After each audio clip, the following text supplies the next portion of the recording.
Bandidos, the Railsplitter is arguably one of the best assault rifles in the game. Those that have used it know that. This is, well, not many people have because it's a Dark Zone exclusive named assault rifle. So not everybody knows how amazing this thing is. But I have good news for you. I'm gonna show you how to get it today, and I'm gonna give you a couple of great builds that you can run right now. So, let's go.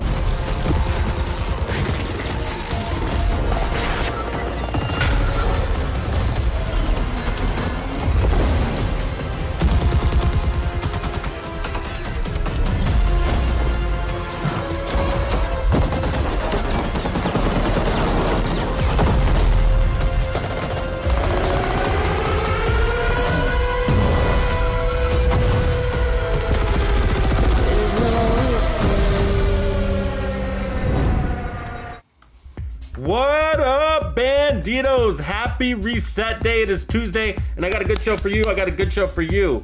And Bandidos, it's all gonna be focused around the Railsplitter build today, but I'm gonna show you how to get this amazing assault rifle because I know many of you don't have it. We're also gonna be doing a hot or not vendor reset must buy list also within this video on top of the builds that I'm gonna be giving you. So tons of fun. Let's make sure I'm coming in loud and clear. So if you're hearing me, let's make sure we get some Tux lives in the chat. That way I know that I'm coming in loud and clear. Lots of stuff to go through today, and we will be hitting it all, that's for sure. We got some news in the community about what's going on. We got the season stuff happening next week. So we'll be talking about that, chatting it up, and we'll be killing fools along the way.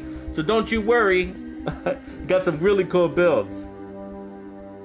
All right, Tux Live, appreciate that. Okay, sounds like I'm coming in loud and clear. So quick little housekeeping. Let's just make sure we get this stuff out of the way real fast. First off, if you like what I do and want to support this community at the same time, make sure you hit the like on this video. It is that easy.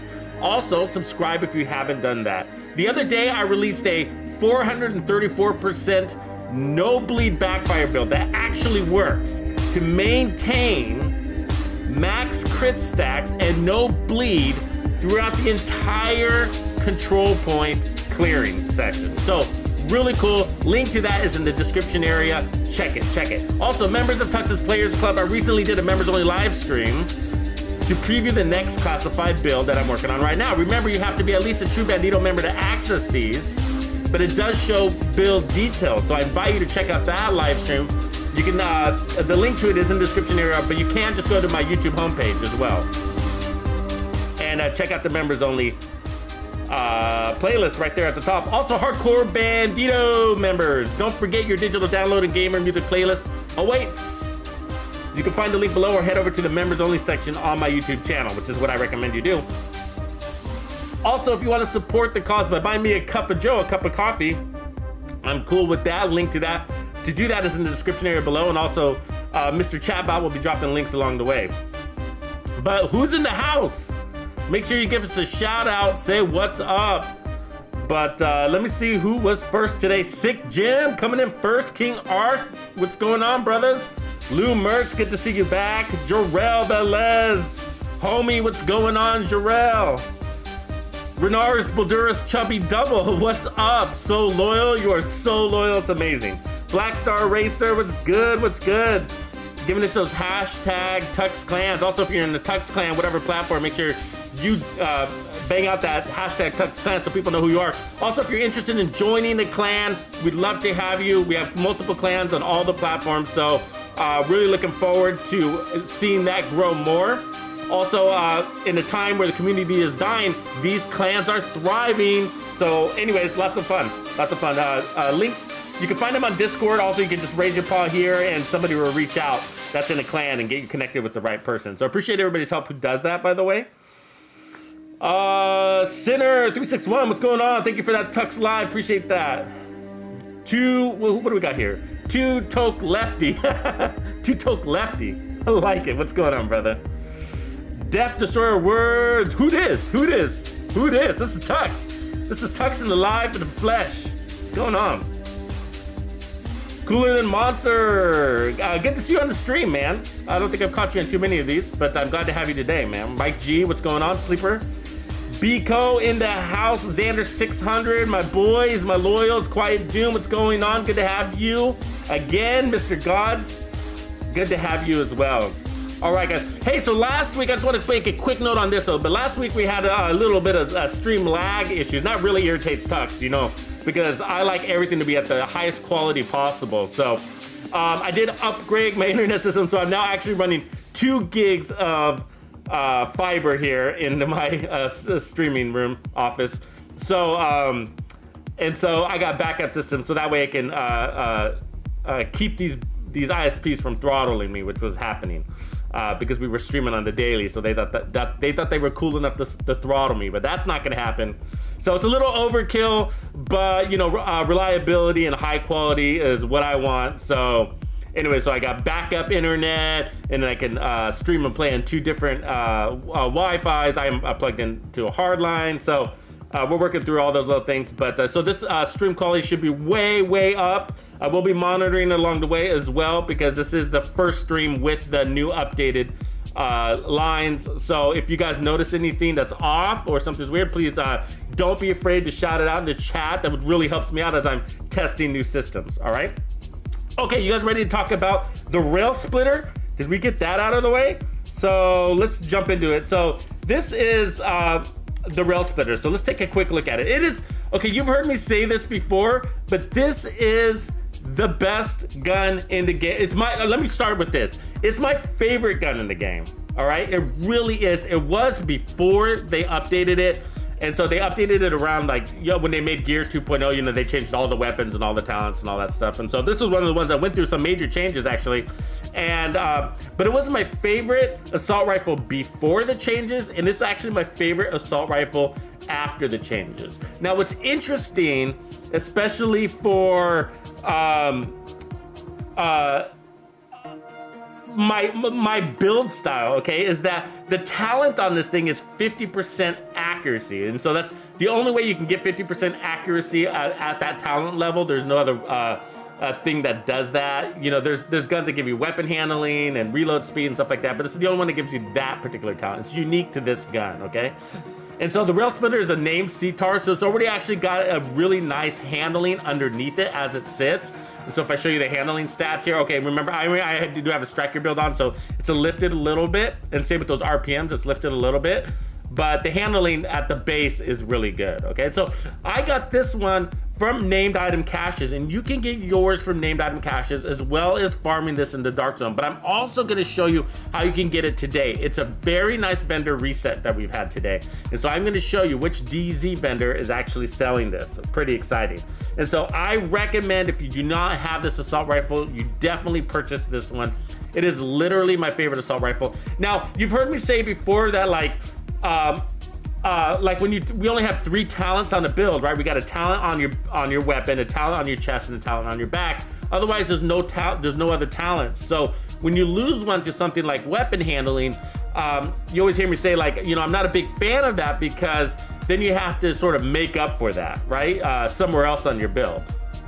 So, but with this gun, you don't actually have to do. Now, you still have to have a good base of damage, at least a base weapon damage, but you don't have to compensate for it. And that's because RPMs are king in this game, and so is accuracy. Now, people, this is a big argument, right? I've actually put whole build videos out on this. Actually, in the last Railsplitter video I put out on this, discusses this, where I put together a Railsplitter build, and we're gonna take a peek at that too. We're gonna assemble one in addition to the base build that I have here, where we're gonna we can achieve over 180% weapon accuracy on this assault rifle, and it cuts down enemies as fast as a perfect glass cannon meta build with, like, the contractor's gloves and fox's prayers and all that stuff.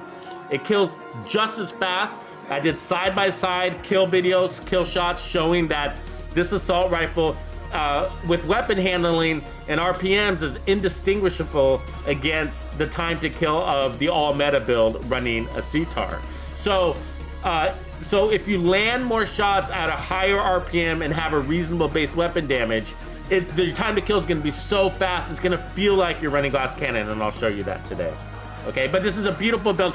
Now, one thing is, though, it is also, the C-TARS, this class of weapon, does lack a mod spot, so keep that in mind. And it also doesn't accept, which is the one thing that I don't like about it, is that it doesn't accept the 8x scope. If I had an 8x scope on this thing, you know, oh my gosh, look out.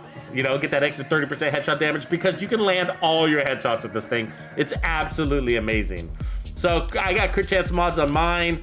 And also there's a really cool walnut skin. It's a solid walnut skin that's just for it comes with the Railsplitter, and once you get this, I believe you can use it on other weapons.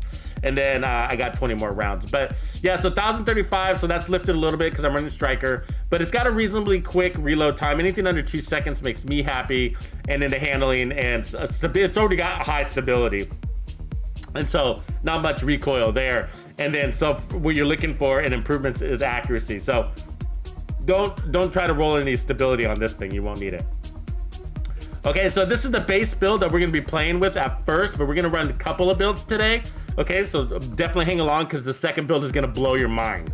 So this is an easy build that will absolutely cut fools down. You will feel like you're running the strongest build in the game. And we're down a weapon talent, or 2 technically. So it's definitely gonna feel like that. And look at the crit. The crit damage isn't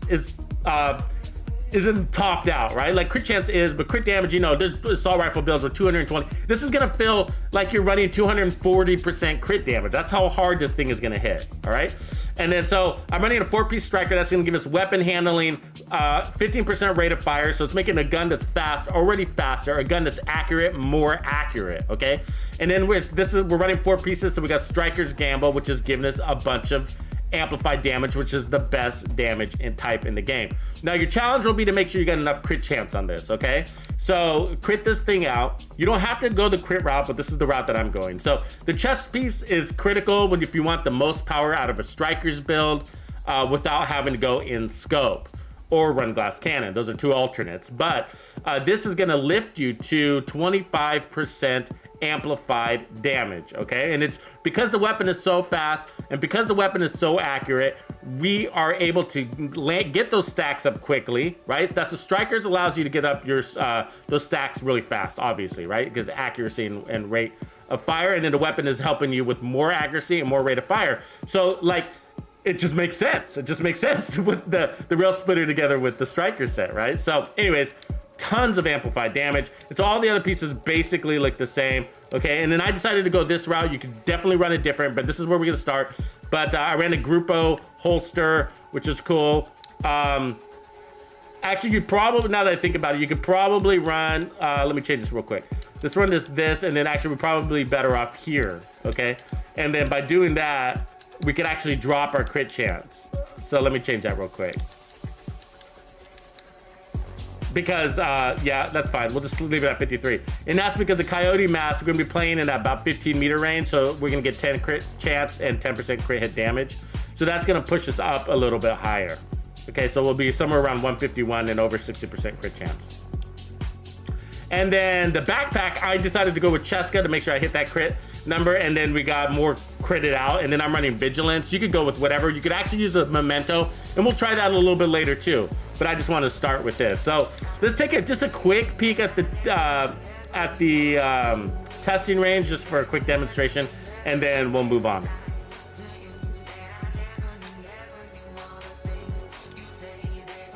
Hey, AG says, I have a Railsplitter and a build 100% accuracy. Yeah, it's really easy to get the accuracy up on this weapon. Like, it's actually really easy. I'll show you here in a second on how we can do it. And we're actually going to create a build that has over 100. It's maxed it out pretty much. But look, it's really easy. There's no recoil. I've been called a cheater because I've used this gun before. Actually, somebody thought I had some sort of modifier. But look at that. We're gonna probably get close to 1 million. I think this is gonna hit at, I think we're topped out there. So real fast to get to the top, but 830,000. All right. 830,000, 831 basically. But look, we're missing the talent on the gun, and we're getting really close to 1 million. I mean, that's a very more than respectable. You should be happy. You can solo legendary with that damage. Okay, we'll do that. We'll do a little legendary run in a little bit. But look at it, that's absolutely amazing. Okay, now here's the deal though. Okay, the one thing you need to be aware of, especially if you're a solo player and if you do solo legendaries. All right, two things. One, high RPM assault rifles dispense a ton of ammo. Two, striker builds dispense a ton of ammo. You gotta watch your ammo with this, okay? And so what I suggest you do is make sure you have a good secondary weapon. So I'm gonna use the swap chain. It is a beautiful secondary weapon. It'll complement this nicely. Also, when you get pinched into a corner, you can blind fire and rip people's heads off. I run it with the 8x scope because you can actually blind fire with the 8x scope and land those shots. So look at that. So I'm gonna actually take my thumb off of the joystick. Okay, so I'm taking my thumbs off the joystick and then I'm gonna shoot. Oh, I'm sorry, I let it time out. Let me try that again.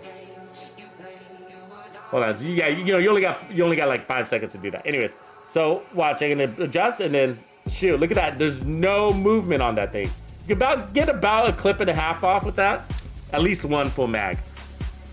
So one full mag at that. But yeah, it's absolutely amazing. You can do that at really far ranges too. But I've showed that before. So, anyways, tons of fun. So this is a good little build. Really easy to make. You guys can make this one. But in a little bit, after I show you guys the new gear for the week, we will and do a little gameplay. I'm gonna show you a more intricate build that will actually surprise you. That will totally surprise you. I don't know. Let's see what you guys have to say in the chat real quick.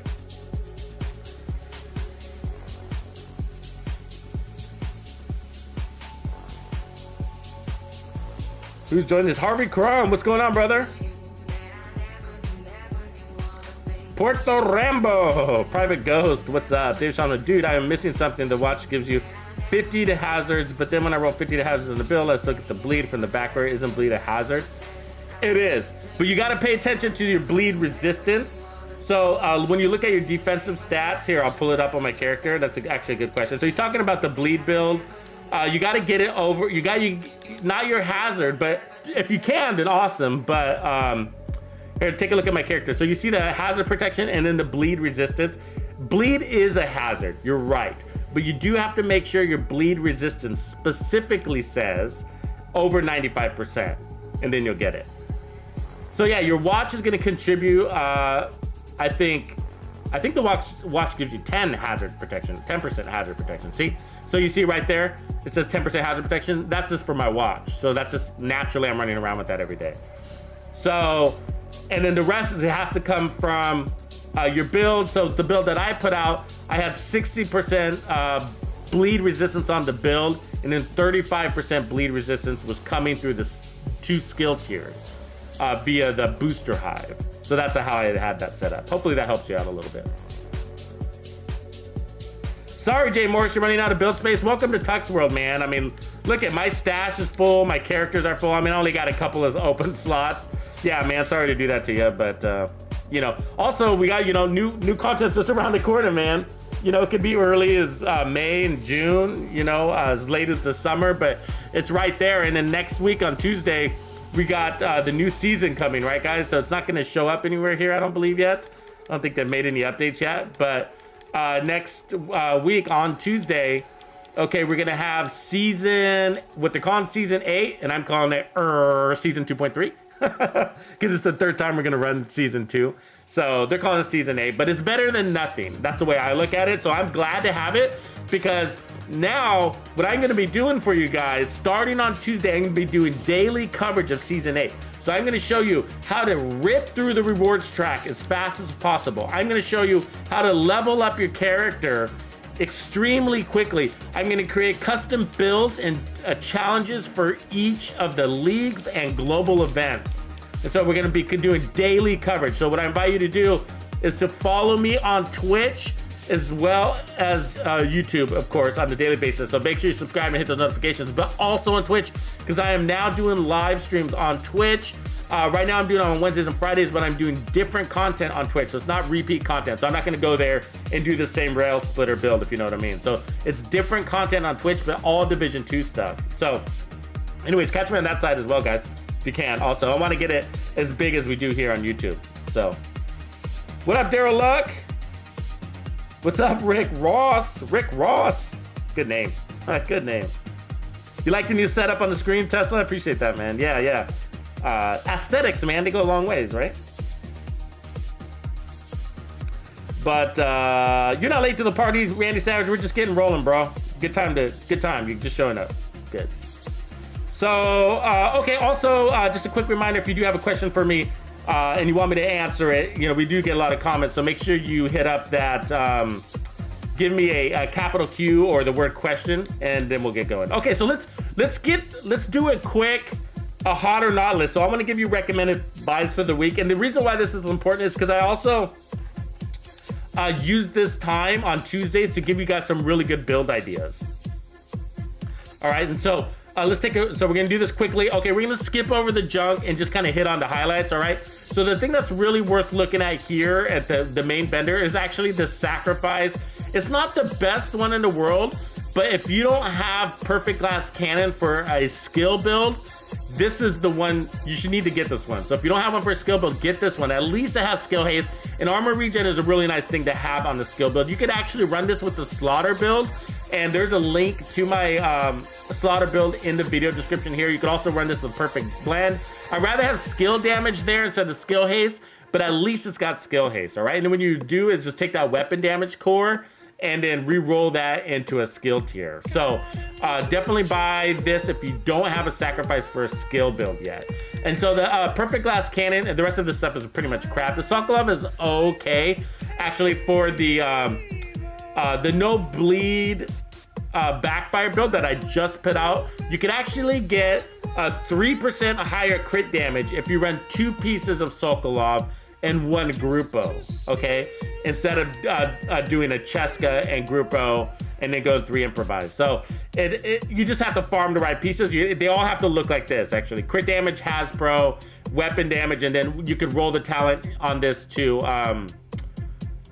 intimidate. But this one isn't bad. I mean, you have to obviously optimize it, but if you want 3% more out of that no bleed backfire build, you can run this, and you would technically have the official highest crit damage build in the game. So that would give you some bragging rights, and it actually works. What up, Zanoff? Welcome, brother. Yeah, I don't know, David Sean, why it says 10% instead of... Oh yeah, it takes 50 points. I know what you mean. It takes 50 points to get... You got like 50 earned credits basically through leveling up shade points to get the 10%. That is kind of confusing. You're right. I forgot about that. It's been a while since I've done that. But yeah, so those are the 2 pieces worth looking at. Again, the Sokolov, if you want a higher crit damage on the no bleed backfire build, that would put you at 437% total crit damage, and that build works. You have to be a run and gun player though. If you're not a run and gun player, don't. That build's going to be difficult. Also, it also relies on the booster, which also makes it difficult for group play because your friends could suck up a lot of your booster, your allies, and then you don't have any to protect you from bleed. So that can make a situational in group play. Just little things to think about. Anyways, so those are the 2 things I want you to look at for there. Let's go take a look at the clan vendor. The clan vendor. So, I mean, obviously you're not going to have this if you're not in a clan or if your clan hasn't leveled up yet. So let's take a quick look. So the Baker's Dozen, obviously a really good assault. I mean, a rifle, good for things like the raid and whatever. I mean, I stopped using this years ago. But if you don't have one, you're new to the game, probably need to pick that up. Otherwise, junk, not hot. These are all on the not hot list. But this is what I wanted to show you. Okay, this is an important dealio. And so I actually did a whole video on this, okay? So this is Y'all. Y'all gear is Dark Zone exclusive brand set. Every now and again, you're gonna see a Y'all gear piece being sold in the clan vendor. So this isn't the first time. We had a chest piece being sold here like a month or 2 ago. So when you see it in the clan vendor, that means you can buy Y'all gear without using DZ credits. DZ credits, if you don't go into the Dark Zone, are really valuable, right?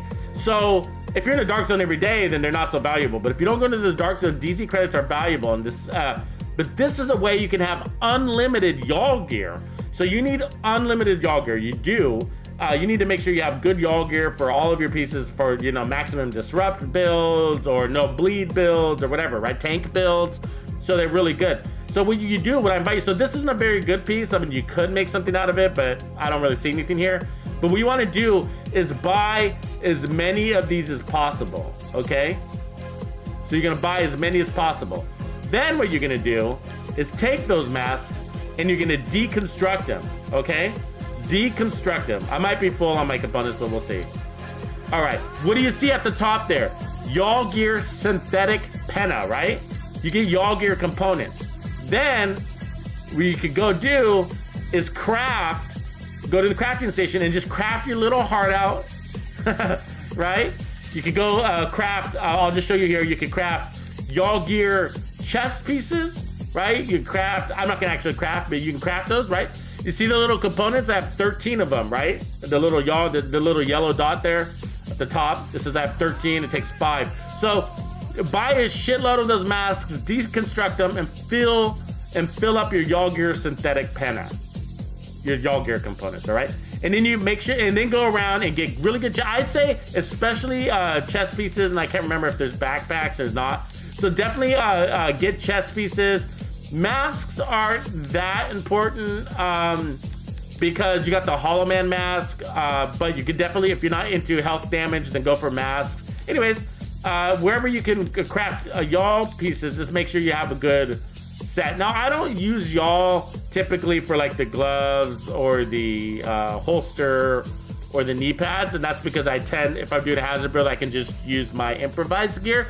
But if you don't have good improvised gear, then make sure you have y'all everywhere you can craft it. So you got all week, guys, and E-credits are really easy to get. If you're low on the E-credits, like I am all the time because I'm always building, just your asset, you can buy more with your SHD credits, that easy, so that you don't run out. So fill up on these, right? And then you're gonna make sure you need these components, parts, but, and then just keep buying those pieces. So, yeah, so Y'all Gear, unlimited Y'all Gear all week.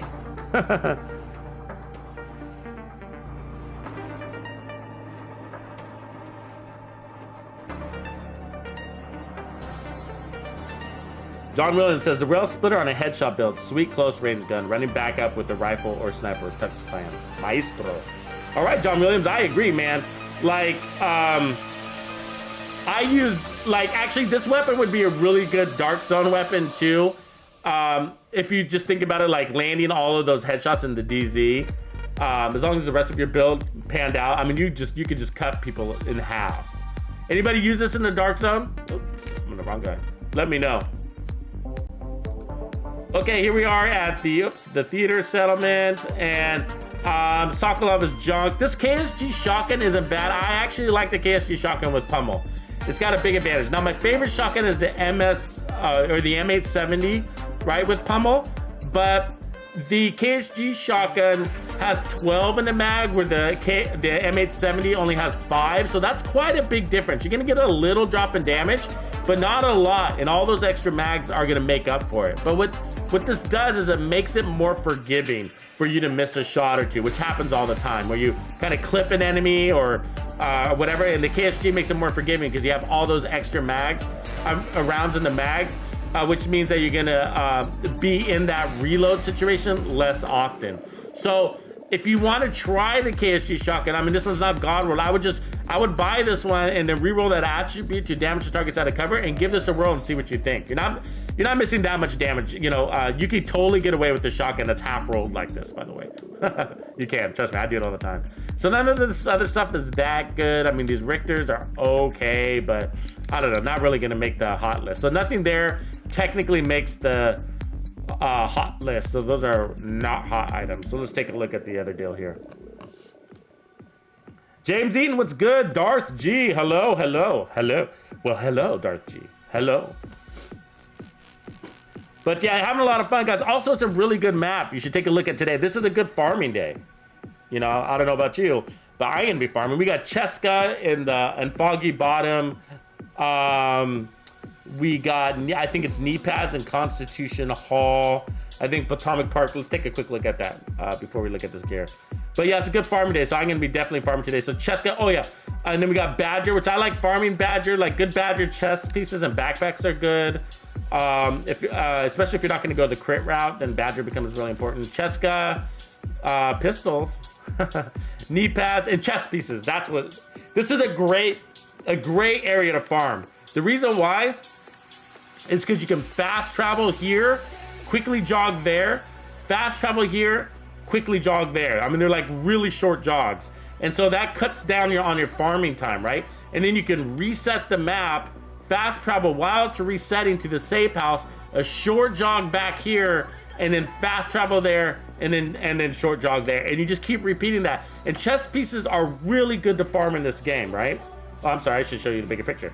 But chest, so I was showing like really short jogs. So you fast travel here, and then you walk over there, fast travel here, walk over there, reset the map, head back over here, jog over there, fast travel there, jog over there. So, but this is like I was saying, chess pieces are really good to farm. Like they give you, you can get like really good combinations that you wouldn't expect, and that kind of creates build ideas for you.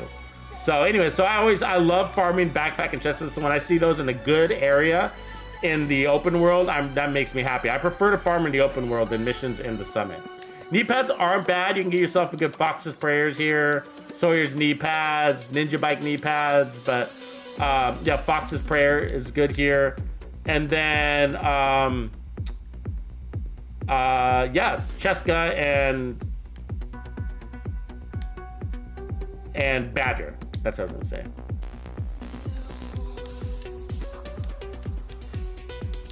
So okay, so let's take a look here at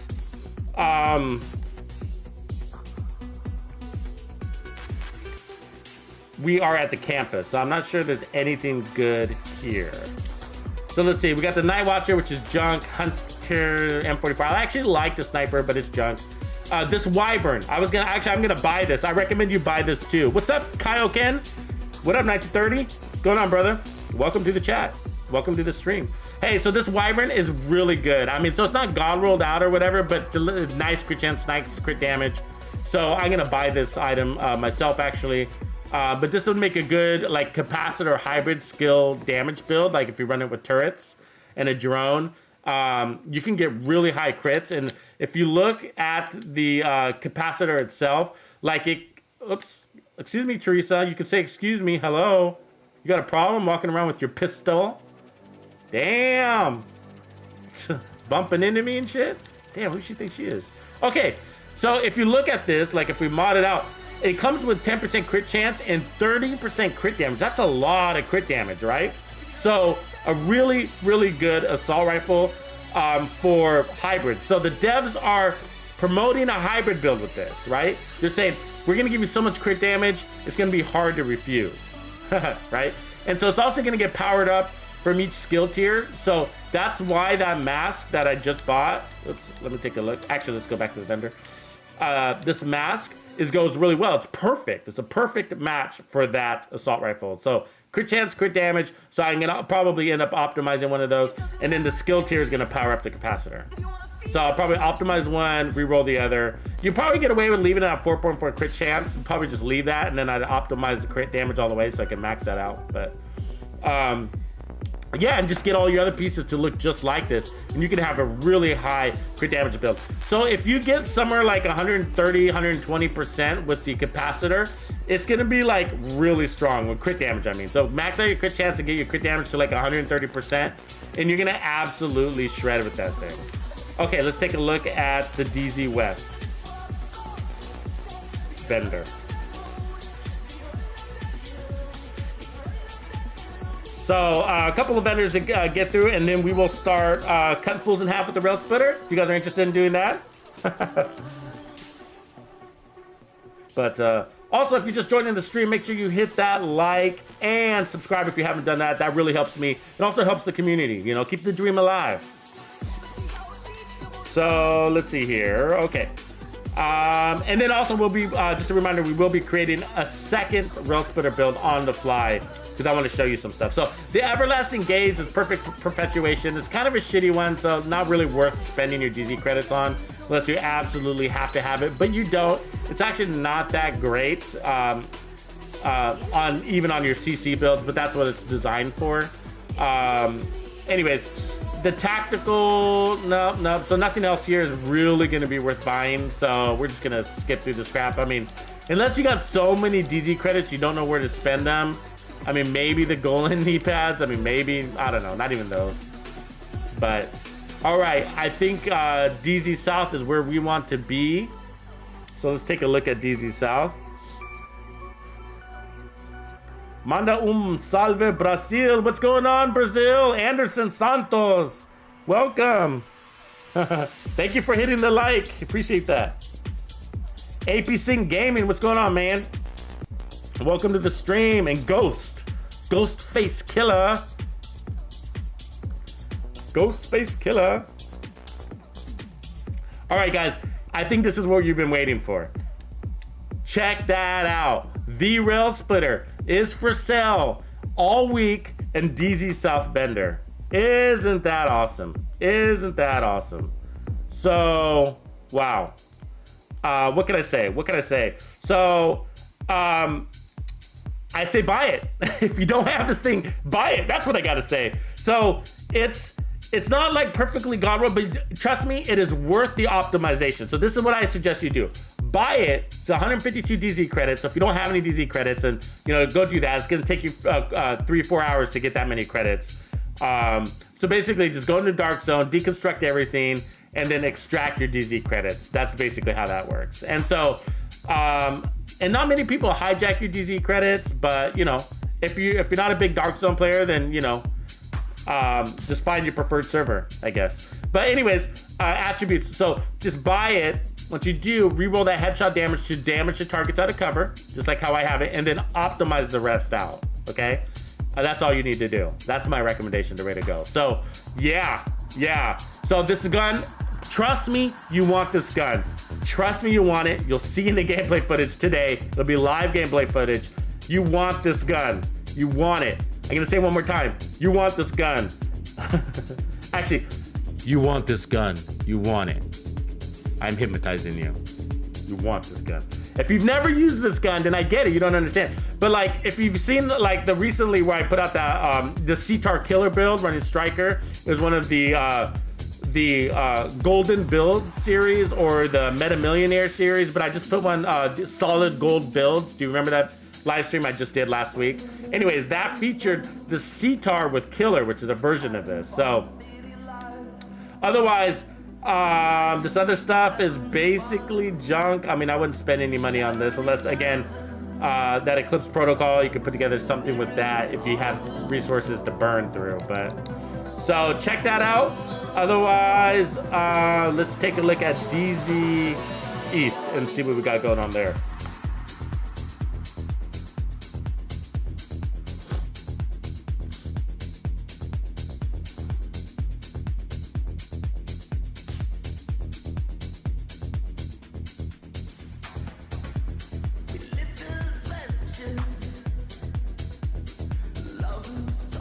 Kaioken says, not enough DZ credits. I almost never go to the DZ. Yeah, I get it.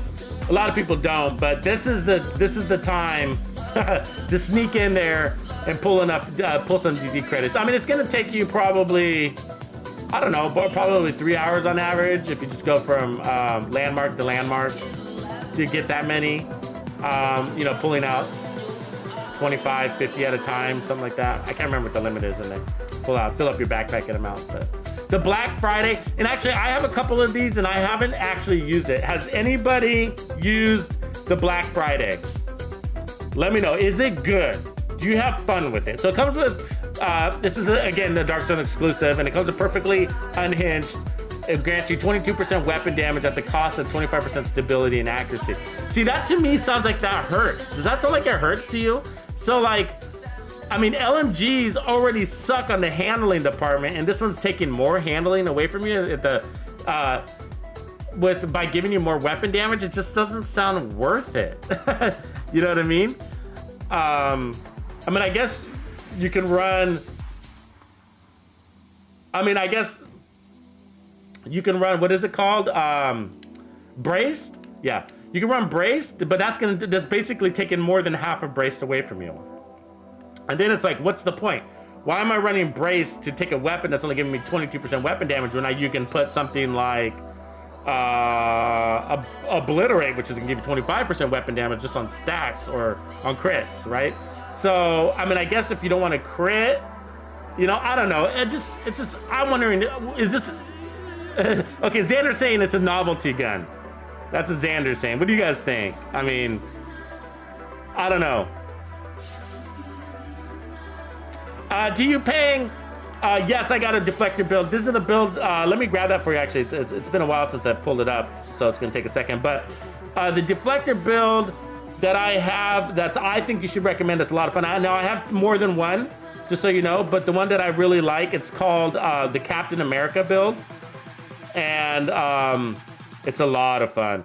I actually ran it with the claws out. You don't have to do the claws out, so if you don't have that piece, then don't sweat that. But the part that I liked about it, I just found it. So the part that I liked about it is that it actually pairs up really nicely with the Ridgeway's Pride. I don't know if you knew that the chest piece procs Ridgeway's Pride. So you can have all of that armor regen, which is pretty important. But you also need a lot of protection, from elites if you play heroic or greater. Because you need a lot of protection from elites, because this is the one thing about the shield. It actually invites custom behavior from NPCs. So they react differently than any other build when you pop that shield. So elites almost exclusively aim at your face, okay? When you pop up that shield. Non-elites almost exclusively aim at the shield. So if you don't have protection from elites and you're playing heroic where there's a lot of elites, think about a control point. The whole second wave, right? The whole second wave in a control point is all elites, right? Maybe you'll get one or two non-elites, but everybody is an elite in the second wave of a control point. So if you don't have protection from elites, they're all gonna be shooting at your face, and it's really annoying. It's really annoying.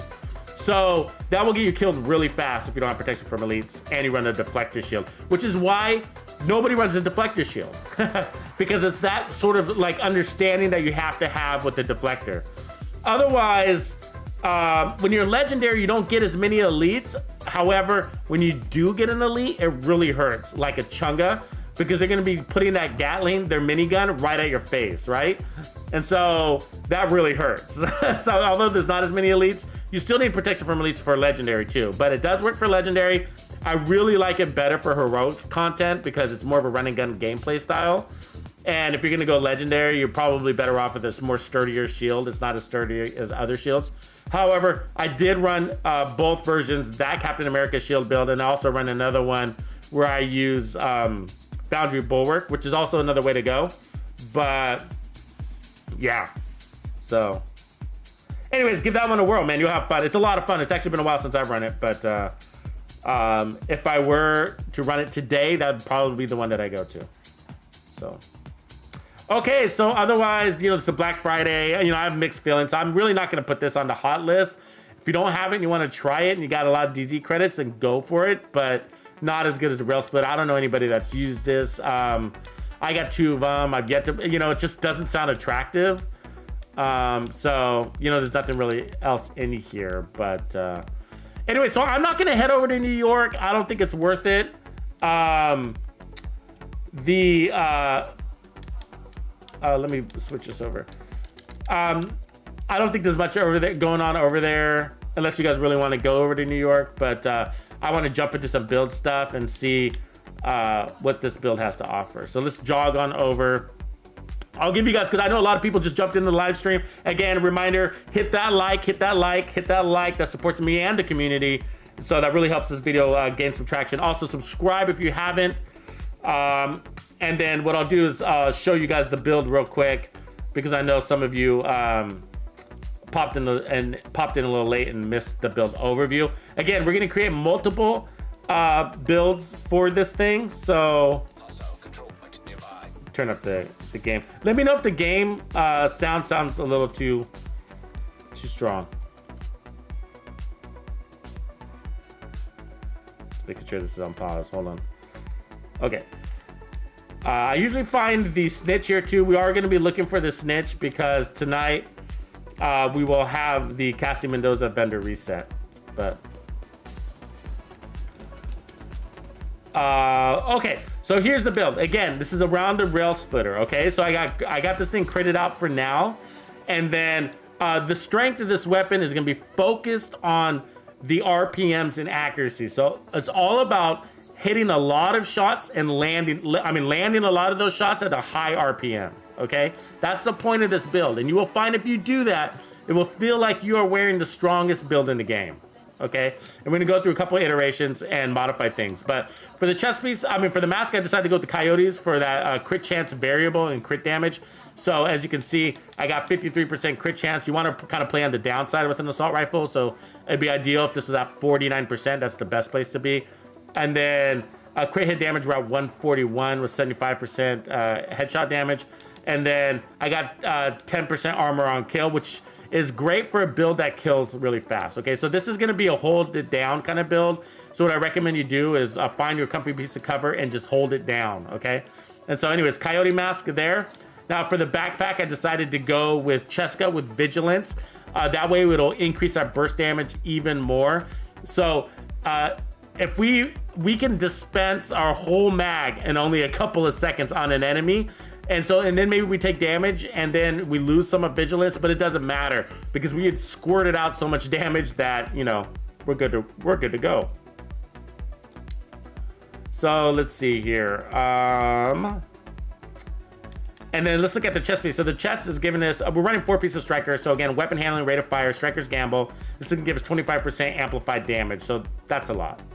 I'm sorry, 50% amplified damage. That's a lot.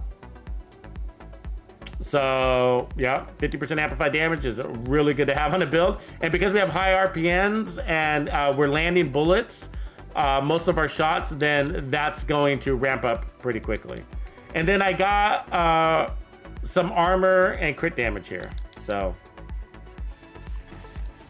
ooh, look at this. We got 2, I think I saw 2 convoys. So, so a little bit of armor. I technically I would have re-rolled that into actually a weapon damage. I don't really need armor in this build. Again, it's not how much armor you have, it's how fast you heal. Look at this, there's 2 convoys here. So let's see if we can pull this off. So I'm gonna try to run my, this is gonna be actually a heavy fight. So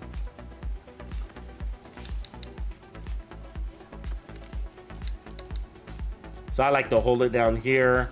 So I think having a really good toss out with your decoy. So I use the decoy to watch my back. So notice I'm running the decoy and the banshee to push back things. So otherwise, see how fast that red died? Yup.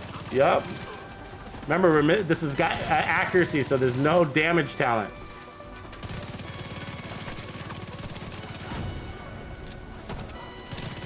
Yeah, we're killing everything. Like, it feels like a top tier damage build. It just does. It just, right off the bat, you will feel it right away. They love to come in this goalie, by the way. They love to try to catch me on fire.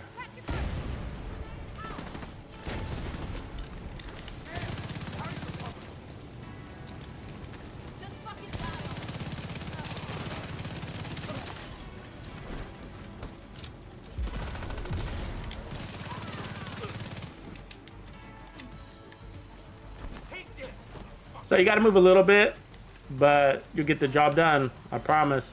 So you do, oh, the ammo thing. Remember the ammo thing. So what if you're playing solo, right? Like, you should hold your shots a little bit, okay? Because you don't want to waste a lot of shots. Remember, if you start shooting at fools too far away, when you land those shots, but you will lose power because of your optimal range, right? So like that guy back there, like, you're gonna miss more shots at distance. So don't try to shoot too far out, you know what I mean? Even though you can, you don't want to. I'm just talking about like saving ammo. But if you know, every now and again, it's not a bad idea to switch to your secondary weapon for ammo purposes. You know what I mean? It doesn't hurt anything. You don't lose any procs. But it just feels good. It's just undeniable. I really like this gun. I love using it. I will use it any day of the week with any build. Well, not any build, but most builds. There's a lot of builds you can make work with this, right? You can actually get this to work with Hunter's Fury.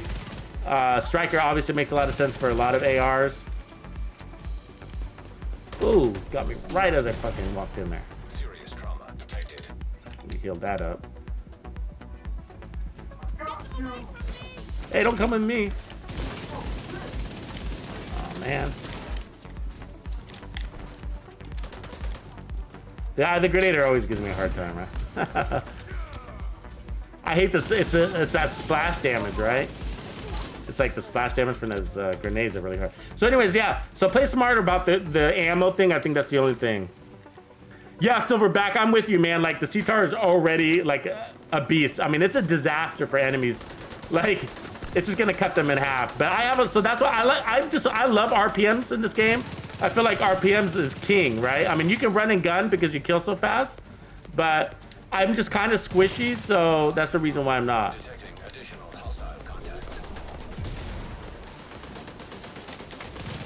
So, you know, but play from cover kind of thing. You can move a lot though, which is probably good.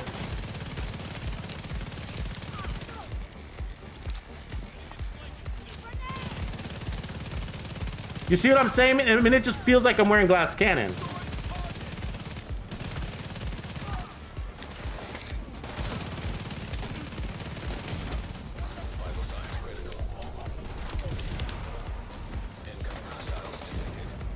Oh, damn it. I had that. That fire grenade fucked me up right there because she took me out of my cover. You see that?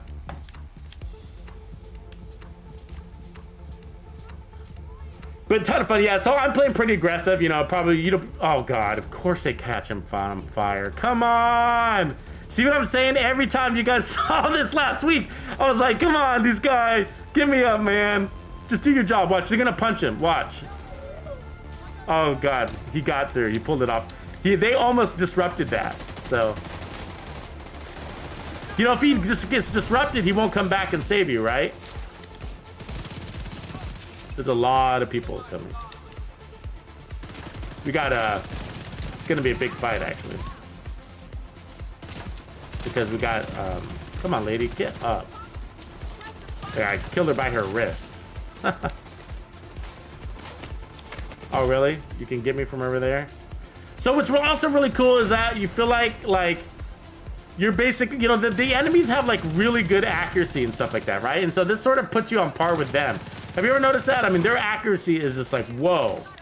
I mean, it's like, I feel like they actually never miss a shot.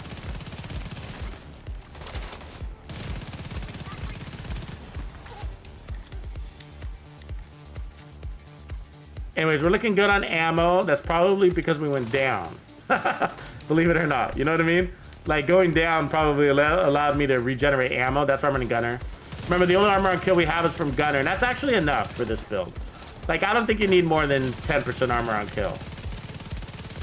You could run two-piece Bellstone instead of the Coyote's Mask and Cheska if you wanted to.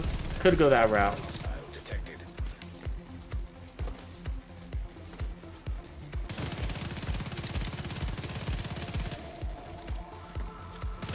The grenaders are definitely my nemesis in this one because I swear her grenade tosses are lethal. You saw, I mean, she's the reason why we went down.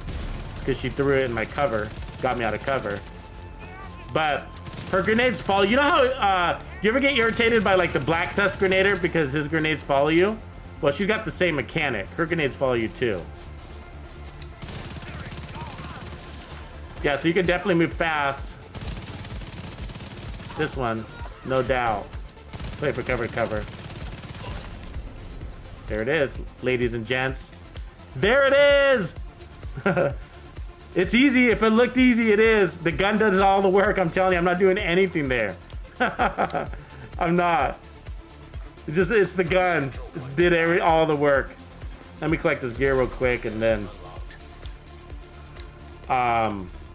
let's check it out on legendary. I mean, I can do more heroic, but I want to show you how it fares on legendary.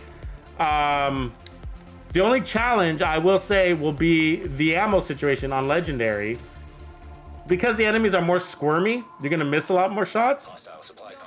It's not the accuracy thing, it's just that they're gonna be running and bouncing and climbing, and so even though you got good accuracy, you're gonna be missing shots. And you're missing shots at 1,035 RPM, right?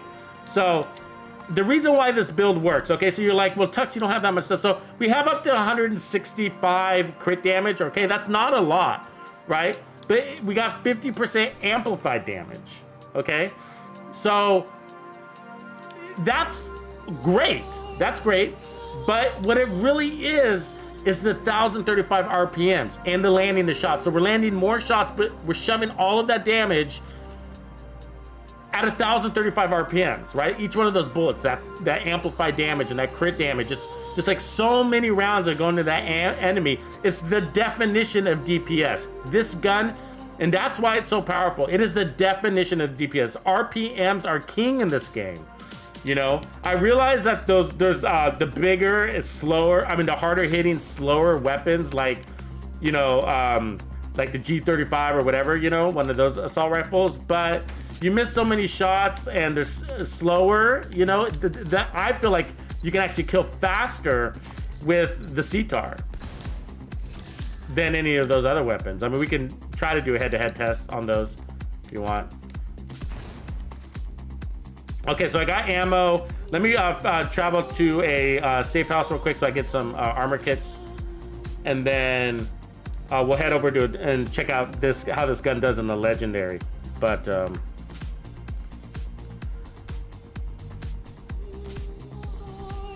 Floyd Rocker says, damn, now I'll put this build together. Yeah, and it's really easy, right? I'm sure all of you have the 4 pieces of striker that you need. You know, it's just a combination of crit chance and crit damage, so definitely easy to build.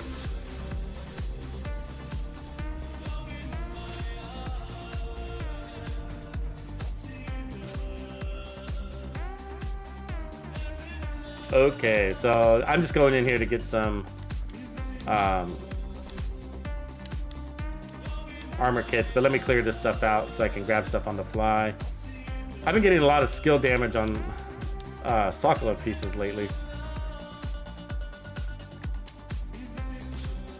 All right, let's fast travel to this legendary, and we'll just do a little bit of legendary, and then we'll go until we die, and then we'll check. Then we'll go back to the White House and we'll slap together a whole nother Railsplitter build that I want you guys to try because it's really unique, and I think it's an eye-opener build. This one is sort of like, if you understand Striker, if you've used the CTAR before, then you understand why this build makes a lot of sense. Again, RPMs are king. You got 50% amplified damage. That's undeniable. The crit chance, the crit damage looks low, but it's actually pretty damn good for what you're doing, and that's because of the RPMs. Okay. So here we are, District Union Arena. We're just gonna test this build out real quick. Again, same build, I haven't changed anything, so we're just gonna keep it as it is. I could probably move this over to... actually, I'm probably gonna change my skills. I do wanna change my skills. So let me move this to a... Actually, let me move this to a healer drone so I get a little bit of heals in between the kills. Take a lot more damage in legendary, so and now again, if I had the ability to put an 8x scope on this, I totally would. You just can't do that. Legendary with an 8x scope is like the way to go. I really like that. Yeah, no, I tested this with the P416. I haven't tested it with the named P416 though, so that'd be good. That'd be good to do. Let's see, Railsplitter Striker. Yeah, it's a lot of fun. Okay, here we go. Just checking the comments real quick, make sure I didn't miss something. No, it does. Actually, let's look at Kamikaze. Kamikaze got a really good question, and actually, it's not that intuitive. Actually, Kamikaze, why don't you hold that for a second, okay? And then I will get back to that because these guys are gonna walk away. So.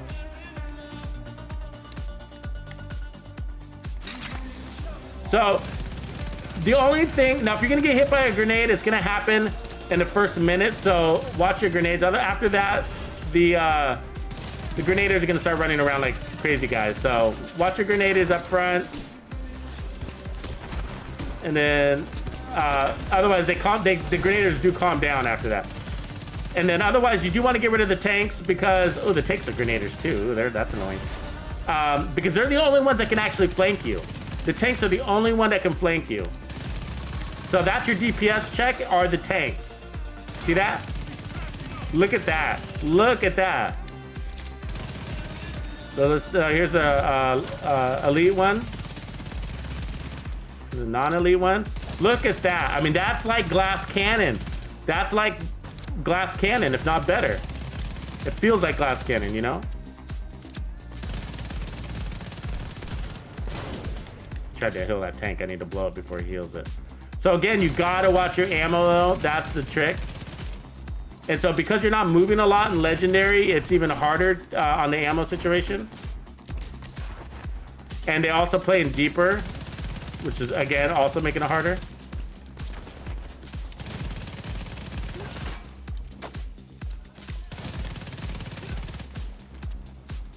I'm not sure if we got all the tanks. I can't remember if we got one left. I think we got a grenader left, right?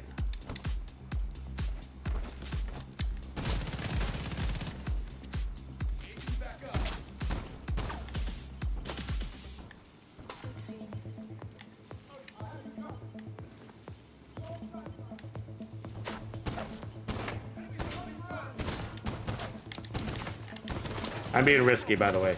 Don't do this. Don't do what I'm doing. I'm taking risks big time, so. That grenader, you don't want that grenader to be alive. That's a. So if I could get rid of that grenader, I can go in. Serious trauma detected.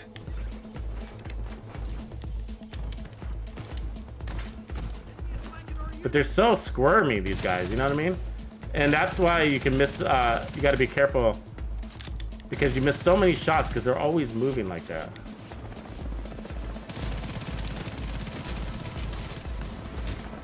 You can wreak havoc on weak points, that's for sure though.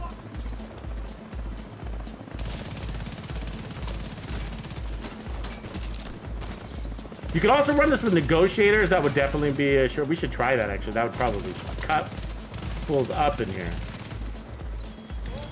So all the rushers are down. So we got rid of all the rushers. Now our biggest threat is going to be those drones, right?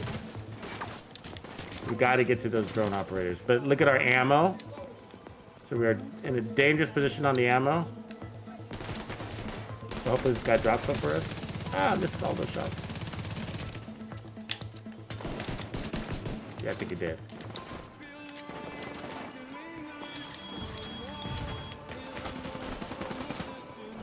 So I'm gonna use this other weapon for a second as I build up some ammo stock.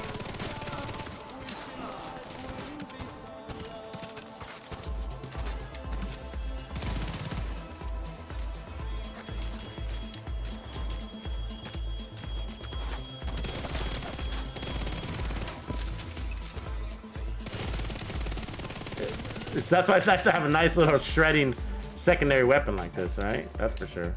So where'd she go? There she is. Let's see if we can work our way around. Those drones are pretty sneaky. I mean, they do a good job on following you around wherever you go, right? Look at them. They followed me here. I mean, just really smart drones. I gotta say. Uh-oh. Uh-oh. No. Immediate medical assistance needed. Better heal up, huh? You never know when you can get hit by this in the side of the head by a drone. So the gun's fast enough to take out those drones, which is nice. I gotta get this red lady first.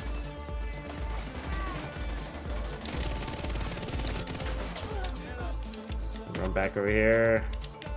Yeah, these drone ladies are tricky.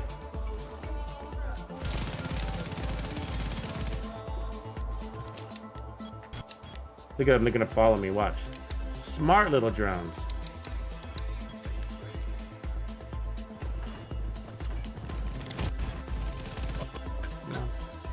There we go, we got her, but I think there's one more left.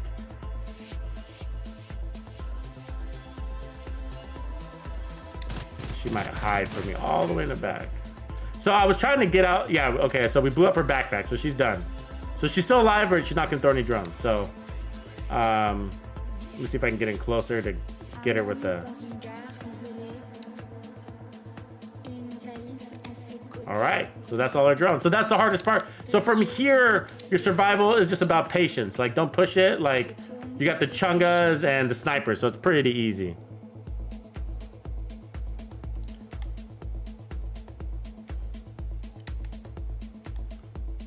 So ammo, we're managing with the ammo, but you know, it is on the lower side of things.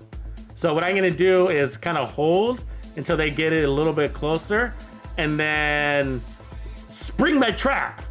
I agree, dispatch. Solar farm control point. Actually, East Mall in general is a really good place to pick up resources. So, okay, so let's throw our decoy up there. And let's start cutting chungas down.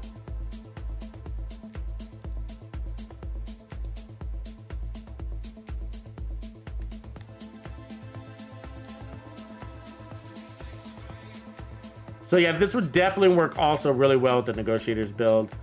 And that's because, again, you're landing more shots. And so, and a really high RPM, so it would spread all that damage, more crits, right? So chungas are not going to be a problem.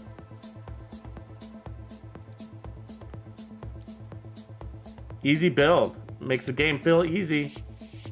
I mean, and I was playing a little more aggressive than you need to be if you're going to do this, you know? Probably just hang tight, playing cover. Let's get that decoy out. Because those snipers, we're not running that much armor, and those snipers can clean you out.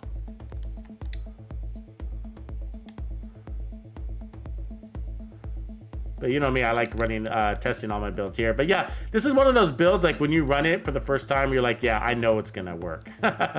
So, okay, we ran out of ammo there, so let's let that regen.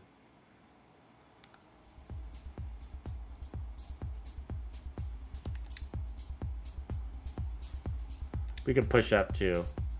But once you get here, it's kind of like, it is patience, because you can make mistakes.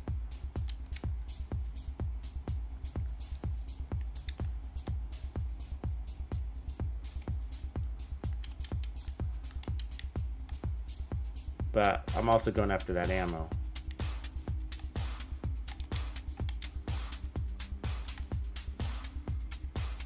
There we go. Now we're halfway loaded. All up. Oh.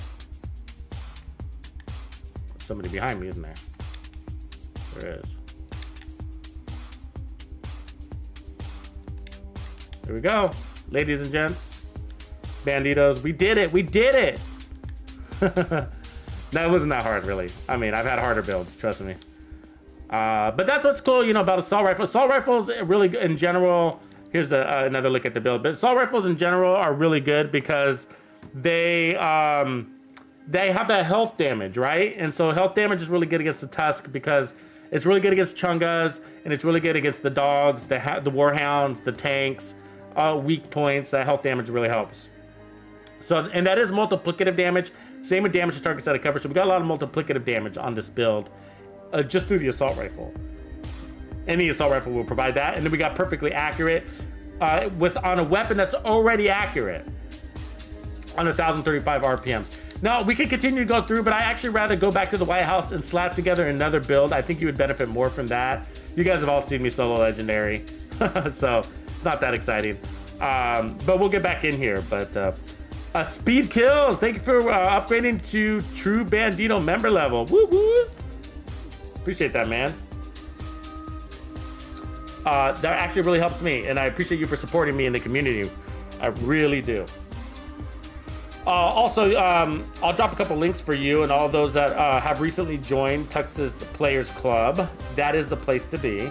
But the one is just by going over to my YouTube, dropping the links here, and I'll talk you through them. But one, just on the, if you go to my YouTube main page, my channel page, homepage, just right at the top, there's a members only playlist. Now that you're a True Bandido, you can actually get access to all the classified builds that I've created up to date that you haven't had access to.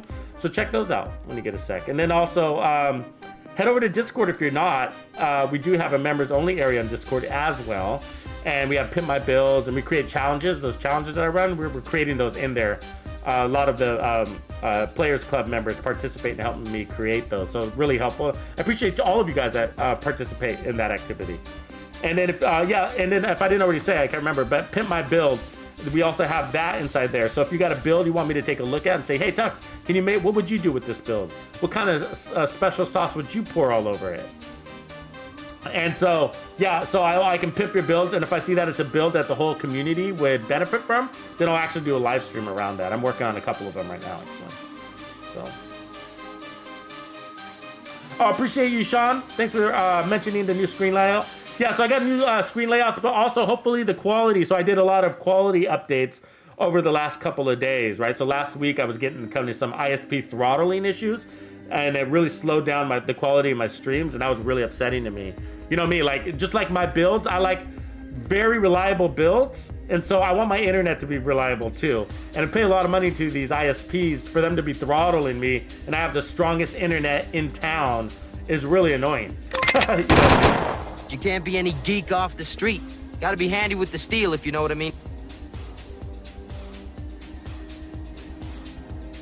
Holden, thank you for joining. Appreciate you. We got a few people. You can't be any geek off the Henry street. Priest, what's Gotta be handy up? with the steel, if you know what I mean. Looks like it was bottlenecking a couple of alerts, so. Right on. Thank you for those joining. Okay, so let me switch back to this. Let's see here. Okay, we're gonna go here and then. You can't be any geek off the street. Hold on, let me, Gotta be handy with the steel, if you know what I mean. Finish coming in because I just switched screens. 1 second here. All right. So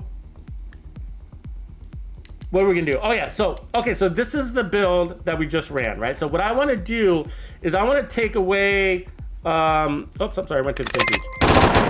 You can't be any geek off the street. Gotta be. Okay. So what I want to do is take this build and remove all of that amplified damage.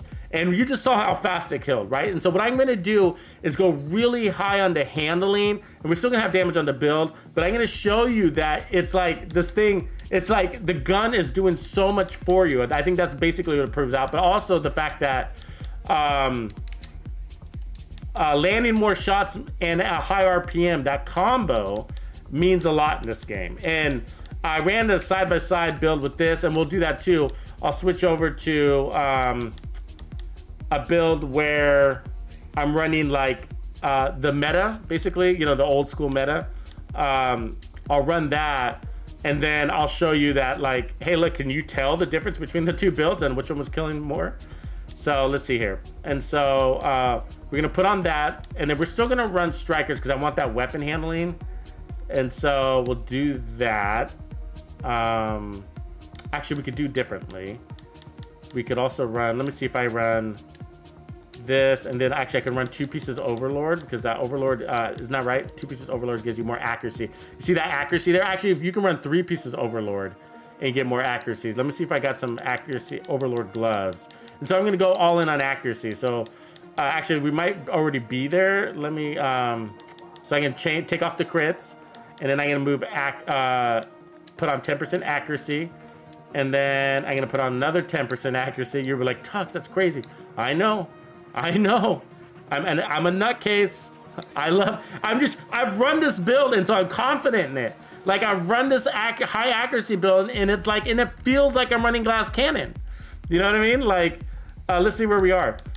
So we're at 95% accuracy, but this is, the brace doesn't show up. So we're at 135% accuracy, or 130%, 140% accuracy is where we are.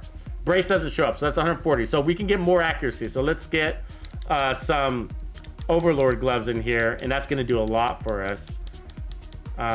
See if I have them there. See that? Okay, so I'm gonna pull some Overlord in there. Boom. So that gives us another 20%. So I think that puts us to about 160. So yeah, 100 plus 45. So that gives 168% accuracy. So I mean, that's probably plenty. I could probably just re-roll another piece, but we could just call that good. 168% accuracy, that's pretty good. And then our crit damage, so I gotta change my mods. I got 2 pieces. Well, I do run 2 pieces here. We don't want that. That's kind of a waste. 2 pieces striker, so we're gonna want to clean that out. What do we want to run for the mask? We can run, let's see what I got here.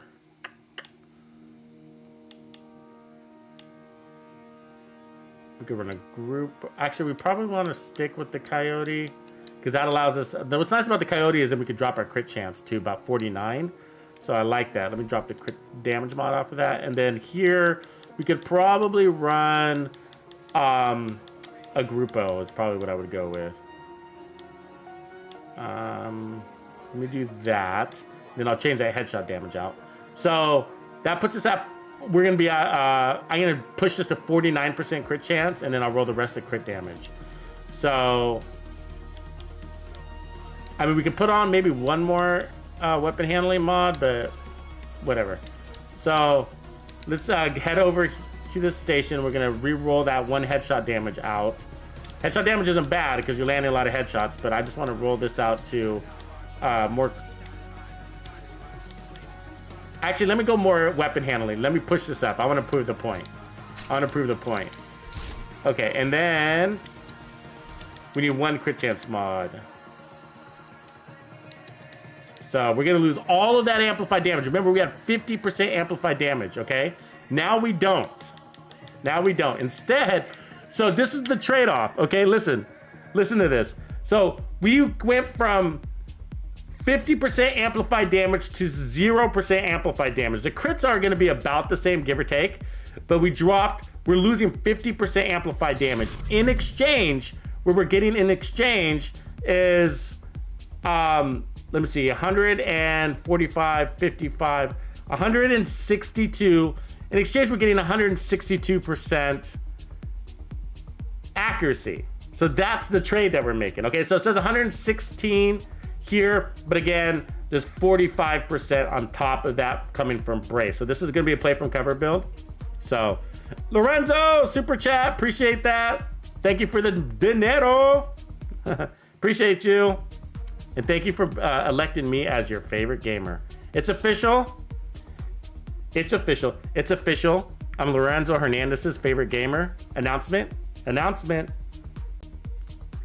Okay, so that's the deal. So that's the trade-off. And what I want you guys to pay attention to, let me add the rest of these crit damage mods here, is that what I want you guys to pay attention to and whether you can tell the difference. Now, there's going to be a little bit of difference, but can you tell?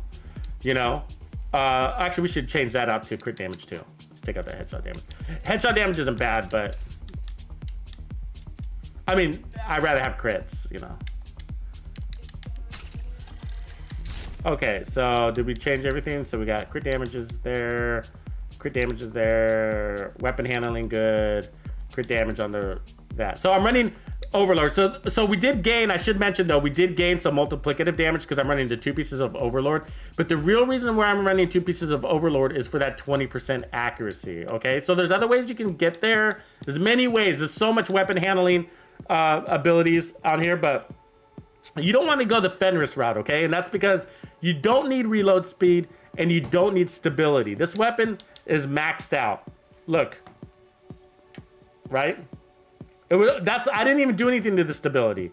I mean, we get the weapon handling add some, but we just topped out our accuracy basically. But what I'm saying is that it already had high stability, so I'm not doing much there. I did add some because of the weapon handling, but okay. So that's the build. And then I'm gonna put back on the pulse. We're gonna do the bolt with the same dealio here. We're going to start off with a heroic control point. So let me reset this while we're doing that, and then we're going to go over and do legendary, so I can show you that, like, yeah, this build is viable. Now it's the same thing though, even though it doesn't look like it. The deal is that it's the same thing as far as ammo. You know, it's still a high RPM weapon. You're gonna be landing a lot of shots, but the reality is that ammo can still be a concern, so you want to keep an eye on that no matter what. Okay, so I'm fast traveling here, so give me a second and then we'll get into some more gameplay footage. But has anybody tried any of these builds? So I put out actual build video on something similar to this. It was actually at 185% accuracy. So this accuracy is a little bit lower. So again, we're at about 165% accuracy, give or take. So we're close. But Yeah, and it's gonna shred. This is the part that's gonna blow your mind because there's an argument. You know, it's some people just have a hard time believing this concept, right? They're just like, no, there's nothing stronger than the meta, you know, fox sprayer, contractor's glove, glass cannon, and it's just like, well, you know, the reality is that what we're talking about is time to kill. That's what makes it strong, right? How fast can you kill that enemy? That and staggering. Those two things are what make a strong build. Those two. Time to kill and staggering power are both very important. Staggering keeps the enemy from killing you. So, you know, like, can you tell the difference in the time to kill between this build and the meta? Can you? You know, I'm running braced on an assault rifle, right? And accuracy. So that means I only have one weapon damage talent, right? And it's vigilance. Otherwise, there's none other. Oh, he's hard to hit. He's behind that bush. Come on, buddy. Here you are. I don't want him setting up his turret. You see that? How fast that was? So, look at that, at distance. All right, now watch your ammo. You gotta watch your ammo, so I'm not gonna waste my ammo on that turret. Do you see how fast they're going down? I mean, those are veterans. Not the hardest, not the easiest.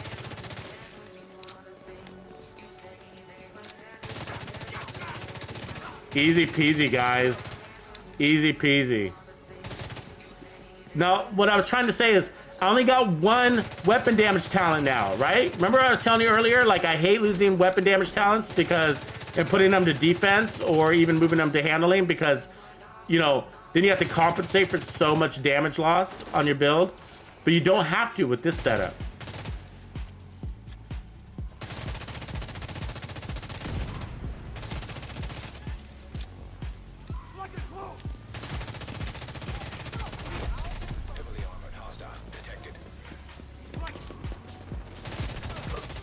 Rifle people, you don't want them to catch you. Now, on paper, though, there's no question the striker build is stronger, okay? On paper. But when it comes to time to kill, we're talking about milliseconds, right? This guy's gonna be a pain. Let's see if I can rifle him. I don't want to take that much damage while I'm killing him, you know what I mean? Take that bomb. Look at that, let's land all those headshots, right? We busted his helmet.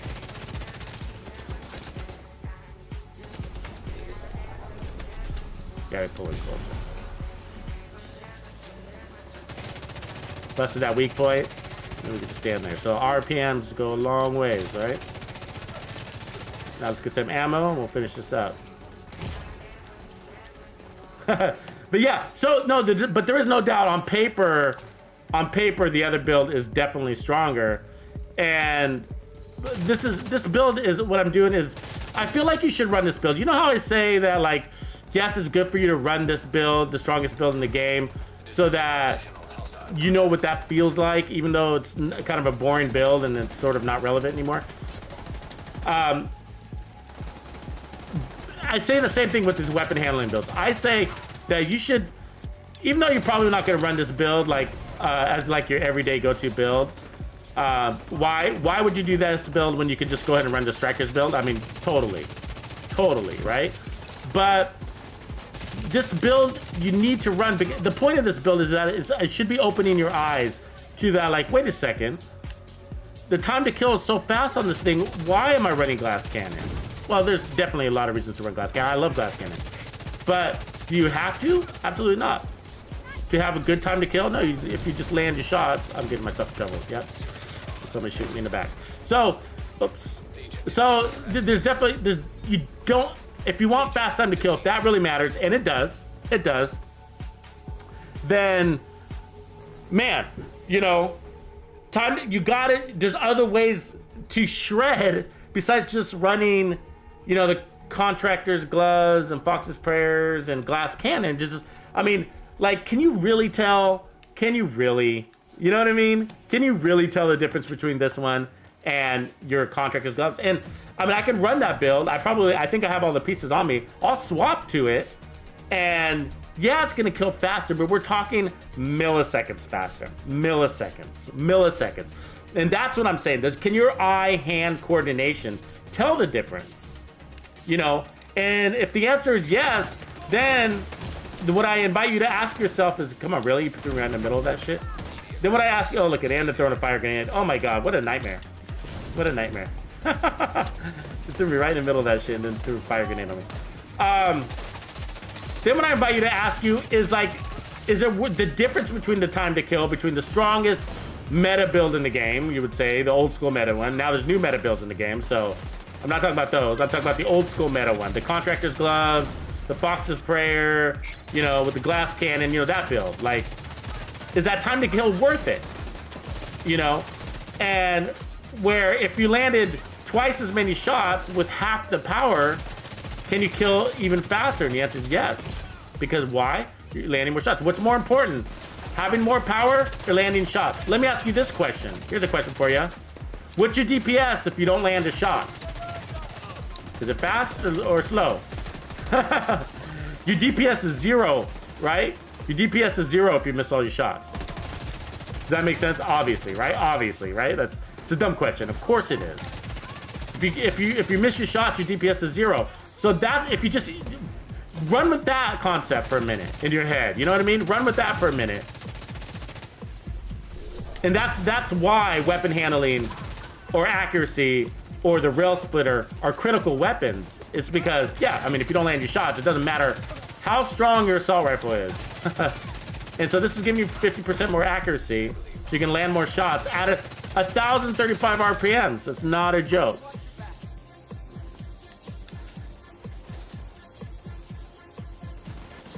I mean, look at that. I can get him at range. Now you don't want to run a gun with this build because how's that even possible? Really? I mean, that's also my other point, was like their accuracy. That was the heavy machine gunner that took me out, right? With his LMG. And so this build is going to put you on par with them because their accuracy is utterly amazing, right?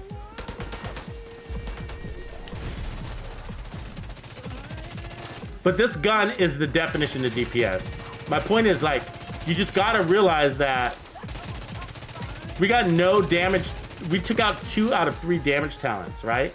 Look how fast that was. We cleared out content really fast. Now I went down because I was being an idiot. But the reality is that, I mean, look at that build, guys. We took out so much damage. I mean, look, we're running braced on the chest. All right, we're running a second piece of Overlord for 20% accuracy, and we put handling everywhere. Not everywhere, but so our only damage talent is the vigilance on our backpack, which is being disabled all the time because you are taking damage a lot, right? So that's only partially up. So we do got a little bit of crit damage, you know, between 166 and 180, somewhere in that range. It's just plenty. And we got multiplicative damage. That's helpful. The damage to targets out of cover. But this, I guess my point is that the Railsplitter's doing all the work here. All the work. Okay, so we're gonna go check it out in Legendary here in a second also, just to show. But ammo will be an issue because, you know, it's already an issue. Supply room access unlocked.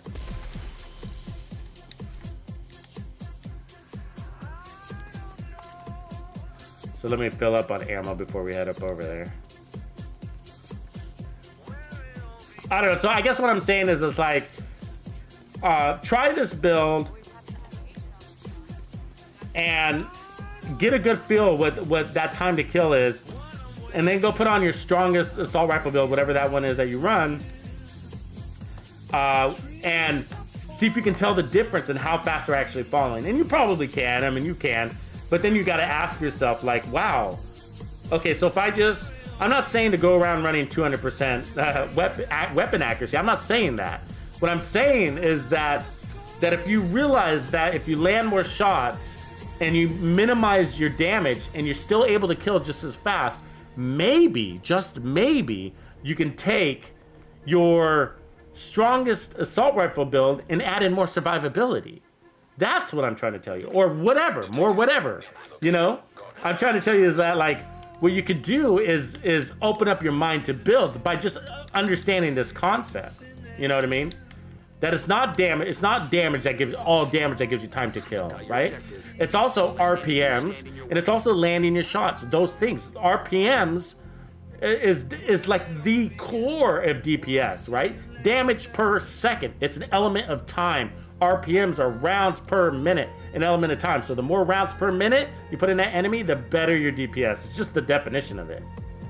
Okay, so this is gonna be a little bit harder because, again, we gotta pay attention to our ammo, but so let's just make sure we get the healer drones. We get a little bit of heals, and then we should be good to go.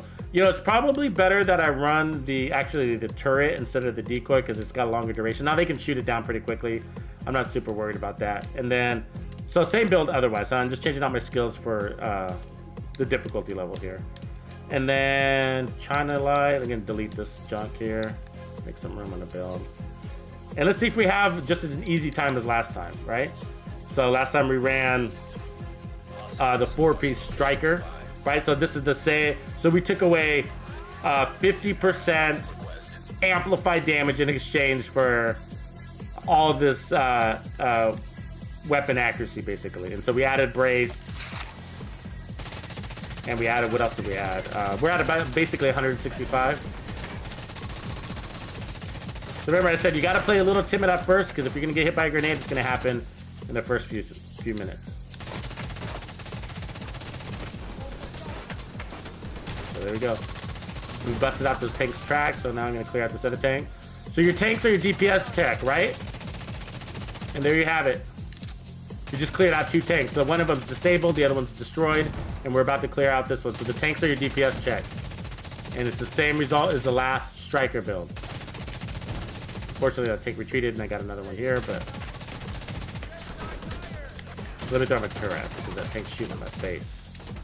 And then watch, I'm gonna switch to my SMG and just. It's obviously not as strong as the assault rifle, but it's just fun to do. It saves me a little bit of ammo taking out this tank too. All right. Now we gotta finish off this yellow tank. He got repaired. I hate when they get repaired. The reason why I hate when you got repaired is because ammo is an issue, and I don't want to lose ammo, and now I'm having to shoot him twice. So. Vital signs critical.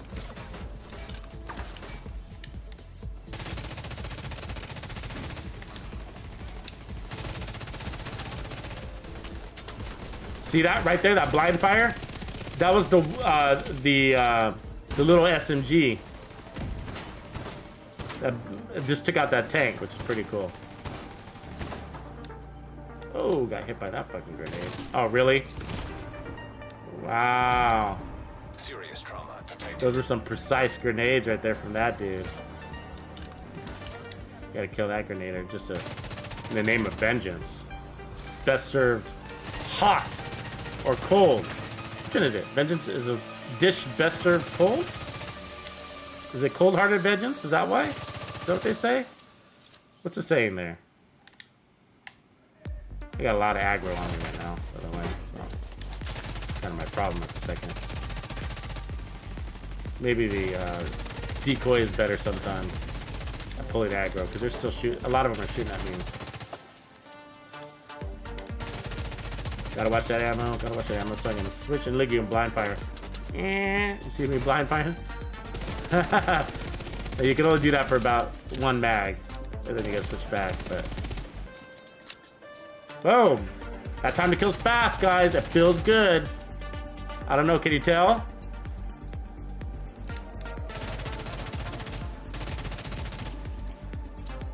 Feels good. Feels great. I'm liking it.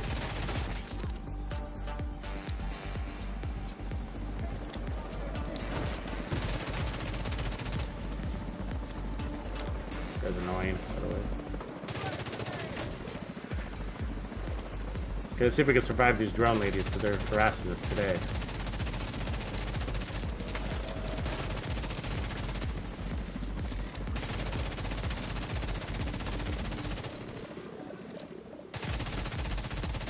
So just so you know, I'm playing on the Xbox. Got the latest one. And then here come the drones. Here we go. And then also I'm using the standard controller, so I don't have any modifications on my controller. It's probably important to note, in case you're wondering. Also, all my settings are default. I play on default settings. So we gotta get these drone ladies. They're gonna harass us.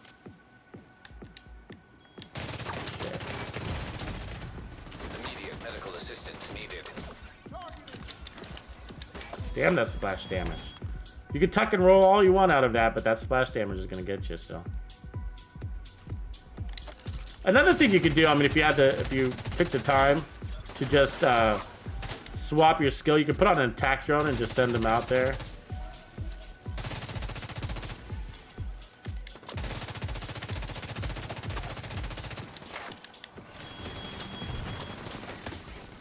They're so squirmy too.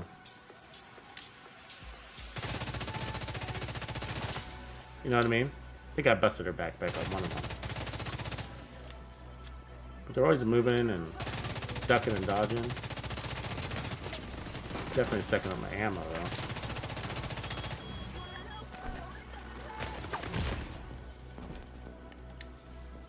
Come on, give me that head one more time. There it is. Alright, one down. I think we got two more left, maybe? Two purples? Yeah.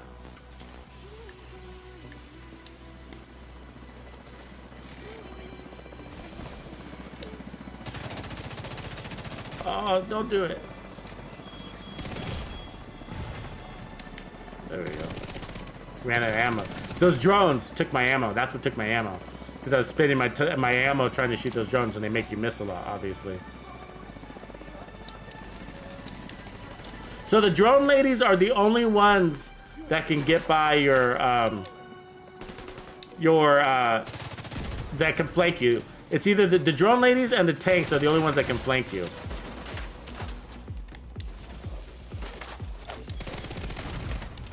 Oh, that was messed up. I knew that was gonna happen right there.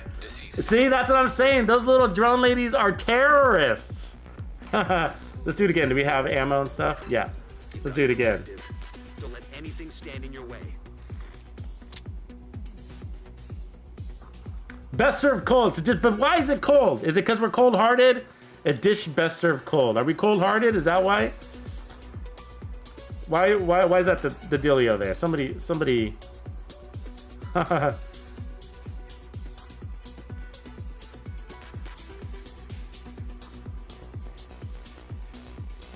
Let me just make sure I got you guys' questions real quick, and then we'll do another run.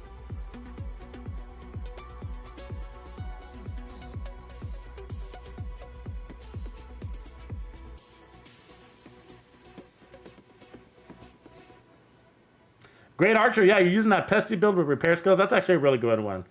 Totally fun. I like running the pesty with repairs because you know what I'm saying about my logic there. Like I know you do. Obviously you're using it, but for the rest of you, like. You know, the pestilence is so slow, and in order to get all of the stacks, you need to spend a lot of time with your head above cover, right? And then you end up taking all sorts of damage while you're doing that, and so it's not fun when you have to hide all the time, you know? And so, so I just like having a good base of heals, and you don't need crits on it. If you're gonna run a crit build, I always say just, run a better LMG or probably an assault rifle. Why run an LMG for the extra mag that you rounds in your mag that you're gonna miss anyways? The LMGs are suppressor weapons, right? And the only thing that's good about the pestilence is that those ticks are still hurting them when they're in cover. So when you're suppressing them, they're still taking damage. That's the point of the plague. And so, but otherwise, if you notice the behavior of the enemies, they get suppressed. And so, yeah.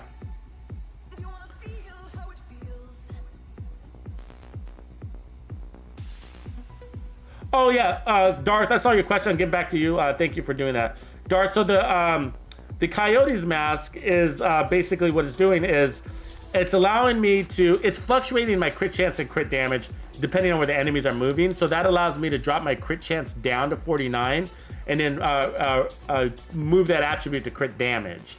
And so it basically opens up some crit slots. It opens up some more slots for my build. But it's also fluctuating this from 156 all the way to 180%, 181. That's what the Coyote's Mask is doing. And if you are playing in a group, it's also going to buff your friends the same way. So, anyways, so yeah, I like the fluctuation. As long as you have at least 49% crit hit chance, then basically you're almost always going to be topped out on the crits. And so even if the enemy pulls inside 15, which is rare, but it does happen, your crit damage goes so high, you're not going to even notice that 10% less crit chance on your build. You're playing the averages, basically. Good question, though. Very good. So yeah, again, guys, if you missed it, you can buy the Railsplitter and DZ South all week. Okay, so 152 DZ credits, and this bad boy is yours. You just have to do a little optimizing on it. But and then this is the build we are testing right now. This is a concept build, so I'm not saying this should be your go-to assault rifle build. The point of this build is like, hey, look how much work the Railsplitter puts in for you. The Railsplitter is a workhorse of a gun. It does, and it's got accuracy on it. And we're running braced, so we're down 2 very important slots for damage, right? Those both went to handling. And so the only damage talent we have is vigilance. And as you can see, we're always taking damage. You're probably better off with something else, right? But the point is of this build is that, you know, and we got a second piece of Overlord for 20% more accuracy. It's just like the gun does so much work. The point is that RPMs and landing your shots or accuracy and RPMs are very important in this game. They're doing more work for you than you think. So when you run around with one of those really hardy, hefty assault rifles like this AKM, right, whose weapon handling and accuracy would be really low. Now it looks higher than it actually is because my build's got all these accuracy stats on it. But remember, this is, you're missing so many shots at the AKM. If you use the AKM, put that on your build on the same like a striker build, and then switch back to the Railsplitter, you'll be like, oh yeah, Railsplitter all day. And we did that in another video. We ran. It was the AKM live stream. I said, can this thing be good? And we tried it with steady-handed, the same one. And then we flipped over to the Police M4, which is not the Railsplitter, but it's similar in concept. And we realized that, oh yeah, the Police M4 all day, or I did at least, you know. And so, anyways, check that out. But Spinnawebs, good to see you, man. Sorry if there's any of you in the chat that I missed, by the way. I do try to catch everybody. But, you know, when we're doing solo legendaries, it can be hard sometimes. So what's up, Sam? Good to see you, man. So Magrix, Gunslinger and Regulus. Would that work too? Let me see, the Regulus and Gunslinger. Yes. Actually, the Gunslinger is actually a really good talent if you plan on integrating your pistol, which I do recommend you do. Gunslinger, the difference between Gunslinger and Versatile is that Versatile only works between your primary and secondary weapons, where Gunslinger actually works for your pistol too. So when you swap to your pistol, Gunslinger is going to give that a 20% weapon damage boost. So totally would work.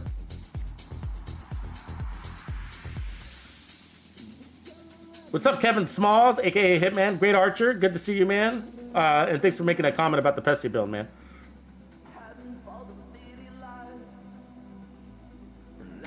Game time G. Yeah, I totally agree. Like, weapon handling is better than accuracy because it gives you stability, accuracy, reload speed, and everything else like that. It's just that Overlord 20% accuracy is huge, where 10% is half that amount. And since I don't really need those other things, I'm okay without them. And 20% is undeniable boost. It's like a big boost, you know, versus 10% accuracy, right? But if you look at the CTAR, I mean, I realize we're buffed right now, but the reload time, I think the base reload time is at 2 seconds. So it's already really fast. Like 2 seconds is really fast. So I'm shaving, you know, getting a little bit more reload speed isn't really critical for me. And plus the stability is also naturally high on this weapon. So I'm not really critical on that too, but you're totally right. Like, weapon handling is definitely the smarter play when creating your builds. But the point of this one is just to max out accuracy, and that 20% accuracy is like, whoa, right? That's like a big jump between 10% and 20%. So that's why I went that. It basically saves me another slot somewhere else. But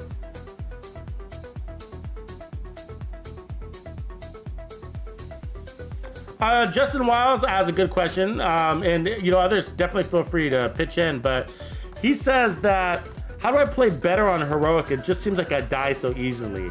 And then I play on challenging, and I'm shade level 72. Well, that's first. I mean, you know, you can definitely play on heroic with shade level 72, but just realize that, you know, we got all these things filled out. Like all my offensive slots are filled out up there, right? Let me move over. And so, like you can see that all my things are filled out. So that's, you know, I got more armor than you. I got more crit damage and crit chance than you. I got more weapon damage than you. I got more headshot damage. So all that stuff is adding to my survivability. So here's the thing, man. Like the biggest components of survivability are time to kill is the biggest chunk of your survivability. Time to kill is the biggest one. And those things that I just showed you, all of those red attributes are time to kill attributes. And then the second component is time to heal. Armor doesn't really matter in this game. Your time to get from 0 to full armor is important, right? But so those are big things. The second largest chunk though is, so you've got time to heal, time to kill, and then the other largest chunk is situational awareness, and you don't have that yet. Now you might come in with the game with better situational awareness, and this is for you, Justin, and everybody else that's new to the game. The reason why my situational awareness is better than yours is not because my head is bigger, not at all. It's a pretty big head, but it's because I've played this game so much. My situational awareness is advanced because I know I just memorized it all, right? Like, he's strong, this enemy's stronger archetype than the other guy. Oh, or this guy's squirmier, I'm gonna miss a lot of shots on him. This one rushes on me, but if I put enough bullets on him, he's gonna back off. I know all their weak points by heart. I know which doors they're gonna spawn out of. I know, like, I can smell when I'm gonna get overrun right before I get overrun, before it happens. You know what I mean? So I play to all those situations in situational awareness, and that's only comes from experience. You know what I mean? So what I say to people is, like, push to 1,000. Push your watch to 1,000. It's not just important because you're filling out those slots, but you're also advancing your situational awareness. And control points are really important. I invite you to play more control points before you get yourself into legendary, because it's gonna get real frustrating in legendary. But control points, okay, are more randomized than when you're playing heroic missions. So do all your missions because you have to get those out of the way, and then go back to defaulting to control points. They're so much more random. It's gonna lift up your situational awareness, make you a better player. And then you gotta have some good dance moves. So work on that. And I've been talking about that a lot as well, doing the cover-to-cover moves to increase character movement speeds, introducing burst movement speeds without actually playing in the cover, so you can use the cover-to-cover mechanic to make you faster. Those are the more advanced things, right? And so when you get to a certain level and you're ready to start introducing more advanced things, those are gonna up your survivability even more. But at first, that's a lot to think about, you know what I mean? That can clutter your brain with all these details in the game. I gotta worry about this, I gotta worry about that, I gotta worry about this. So for now, I say focus on your watch.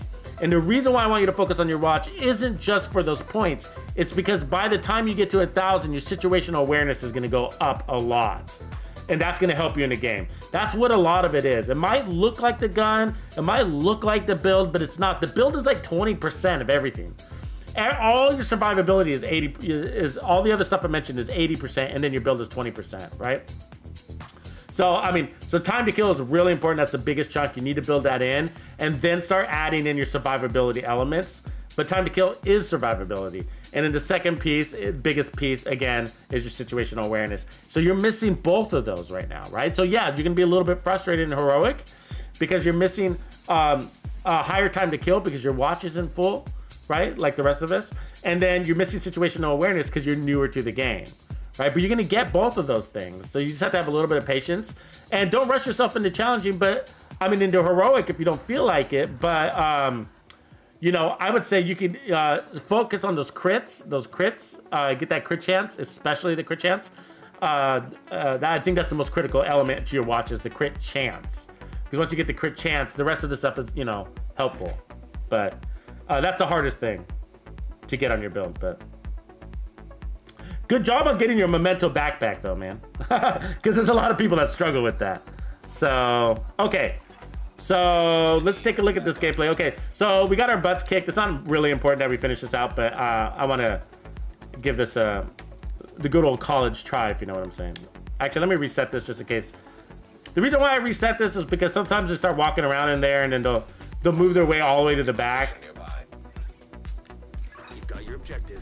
Don't let anything So also just a reminder, if you're jumping into this live stream, then make sure you hit that like and subscribe if you haven't done that. Also follow me on Twitch. There are Twitch links probably dropping. You should be getting Twitch links, but those I am streaming on Twitch as well, and I'm streaming different content on Twitch than I am streaming here, so it's worth going over there as well.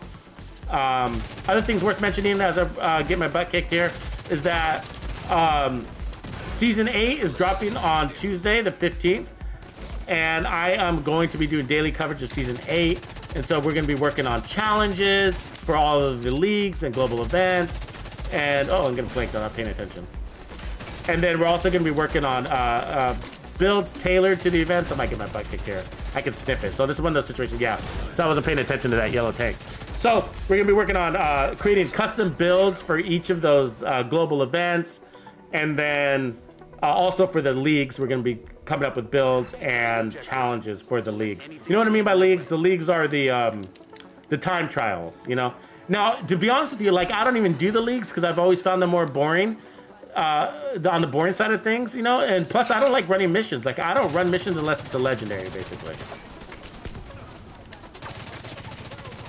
And so, and those force you to play missions. And so, you know, when they put you in the tombs, it's like, oh, I hate the tombs. It's like the worst mission in the game. You know? And they always have the challenges in the tombs. And it's like, I hate the tombs. I hate going to New York. But that's what they're trying to get you to do. They're trying to get you to play different types of content, right?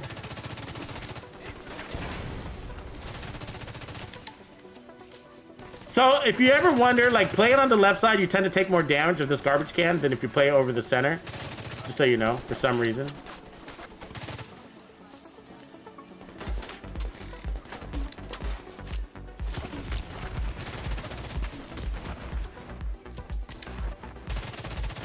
I want to take out that tank before it gets healed.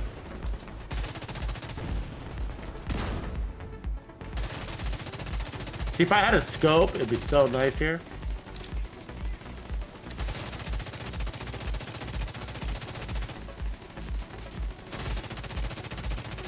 There we go. That tank did get healed, didn't it? I hate that because it wastes the ammo. It's not so much anything else but the ammo situation that I'm worried about. And I am heavy-handed. I like to hold that trigger button. Even though I know I'm missing, I'm like, I'm gonna get the fix my accuracy. I'm holding the trigger. God damn it, gonna get it. See that tank is falling back like a wuss. God damn it.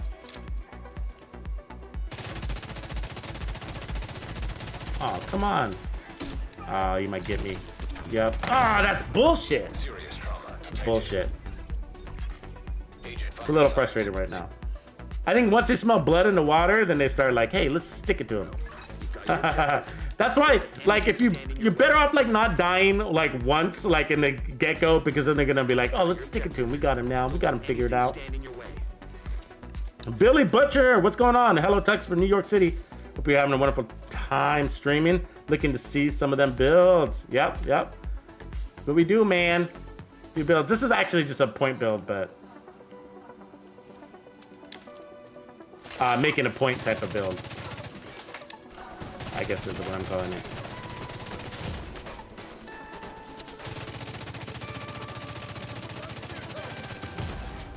Immediate medical assistance needed.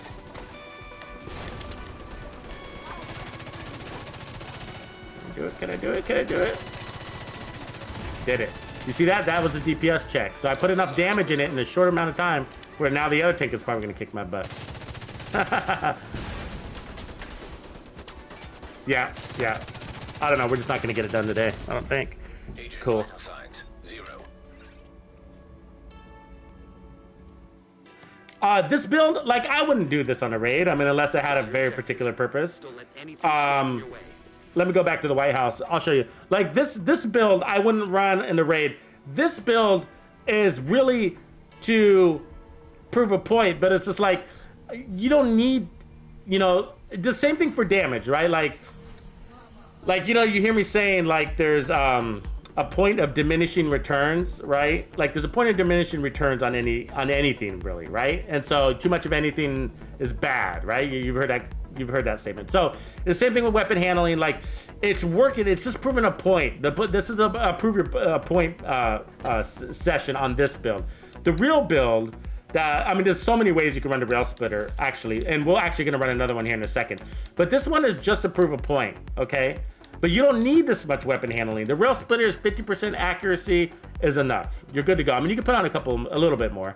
There's nothing wrong with that, but you don't need all of this. I'm just showing you that the time to kill is so fast that think about landing, like have that component of RPMs and weapon handling on all of your builds and how much that's gonna improve your time to kill in gameplay, you know what I mean?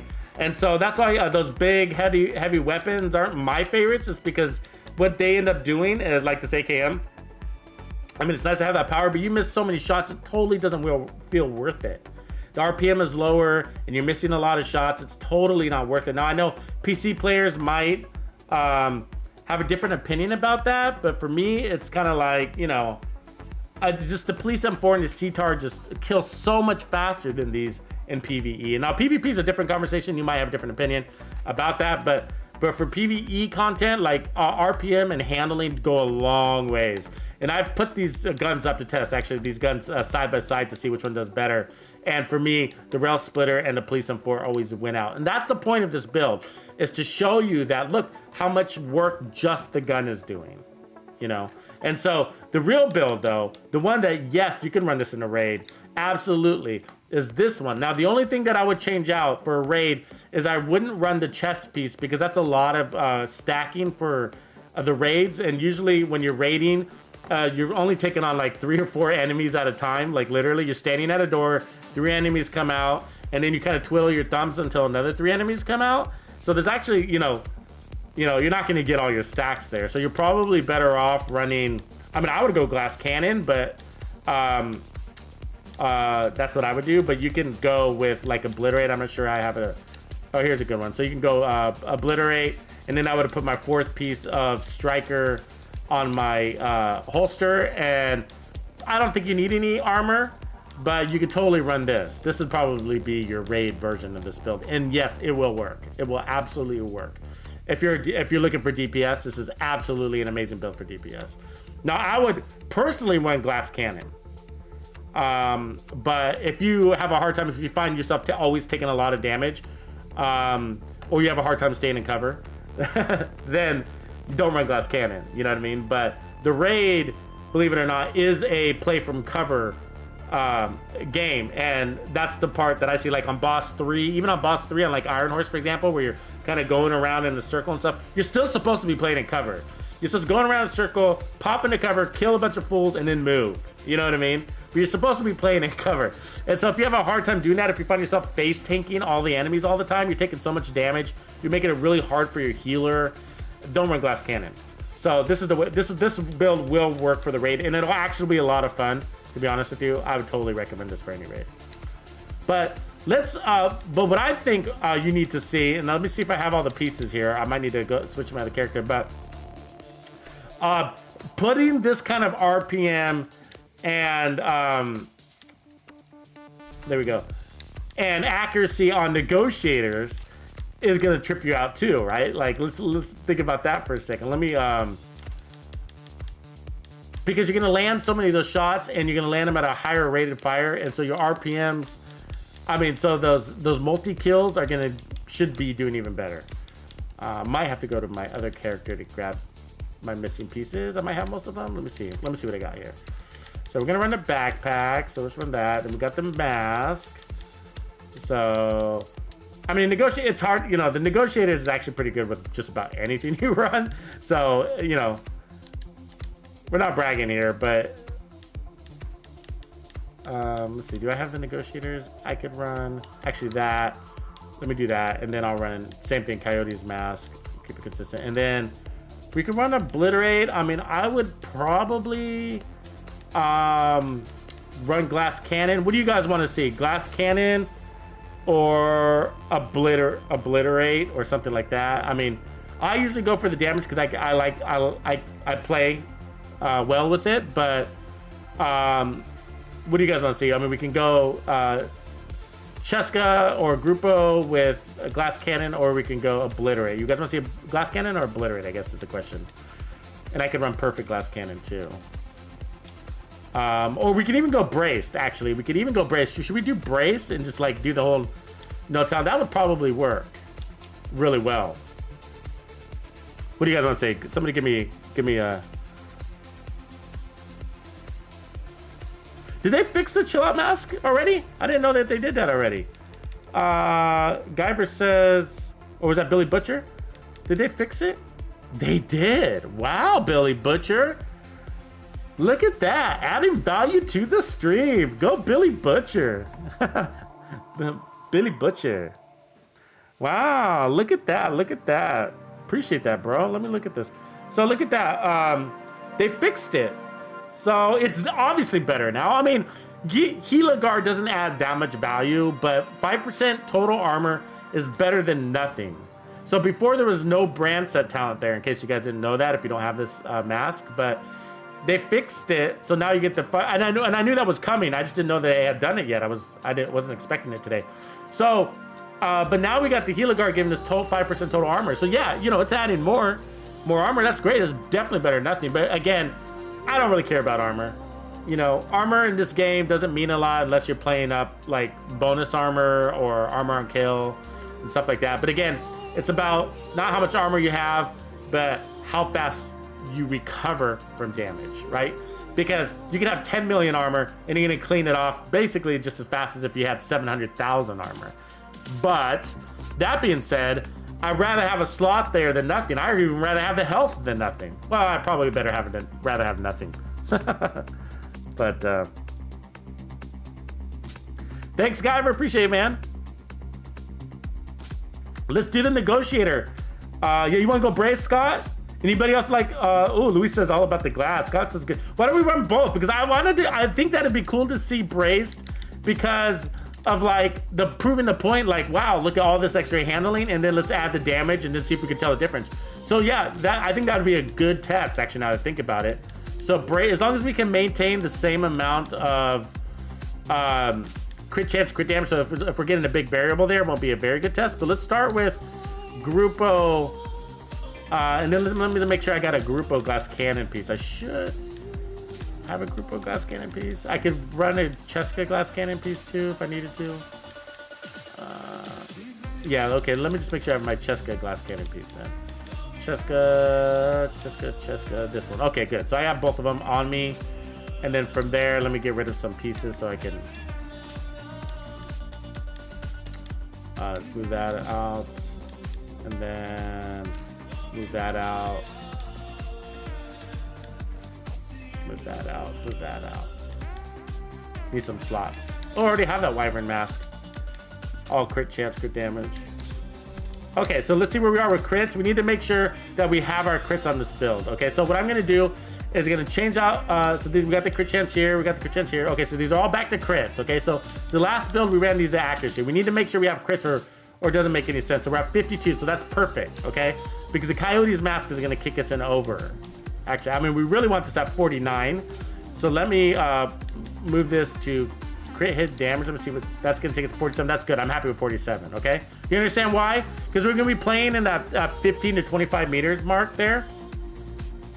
Usually. And so we're going to get that 10% crit hit chance. So that prevents waste by making sure you go under 60 and not over 60. So otherwise, I'm going to roll crit hit damage on everything. And whoops, what am I doing here? Adding them on. There we go. There we go. So where we are now. Woo, look at that crit damage. Whoa. Whoa, I wasn't expecting that much, actually. So, do you know how much this really is? That's a lot. Okay, so we got 193% crit damage base, all right? And then, the Coyote's mask is going to give us up to 25% more, but let's just call it 10. So that's going to give us 203% crit damage. And then Negotiators is going to give us another 40%. So you see that when you kill an enemy, you get 2% critical hit damage. Stack it up to 20 times, which is 40% crit damage. So this is 250% crit damage. Whoa. That's a lot. Okay, so, and then critical measures. So we're running that. So the whole thing is built around this. So increases hostile negotiations damage to additional marked enemies from 60 to 100%. So this set is giving us crit chance and crit damage, and then we got crits everywhere, right? And then I'll explain it a little bit better. Crits, crits, crits, crits, crits, crits, everywhere, everywhere. The group O is all crits, but we're running braced, okay? And then the Coyote's mask, all right? And then again, the weapons got crit damage, crit chance, and then crit chance. Okay, so the way Negotiators works is you gotta mark an enemy with the crit. So you have to have crit chance, max. And so you mark an enemy with the crit, and then mark 2 other enemies, and those, and then focus fire. That means the other 2 enemies that you have marked, you focus fire on one target, the other 2 enemies are gonna take 100% of that damage. So that's the build, all right? So, and then what I'm gonna do is I am gonna run the turret again, just for that added aggro, and then let's head over back to this. Should be a different experience.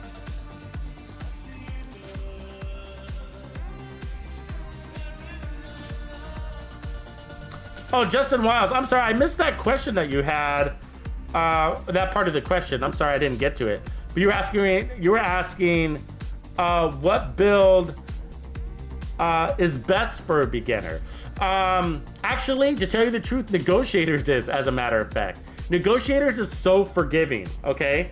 So that's the thing about Negotiators, is that it's really forgiving. And the reason why it's forgiving is because basically, like, if you're lacking damage on your build, okay, then it's gonna help spread that, it's gonna add additional damage to the group of 3, right? Because you basically apply damage to 3 people at the same time.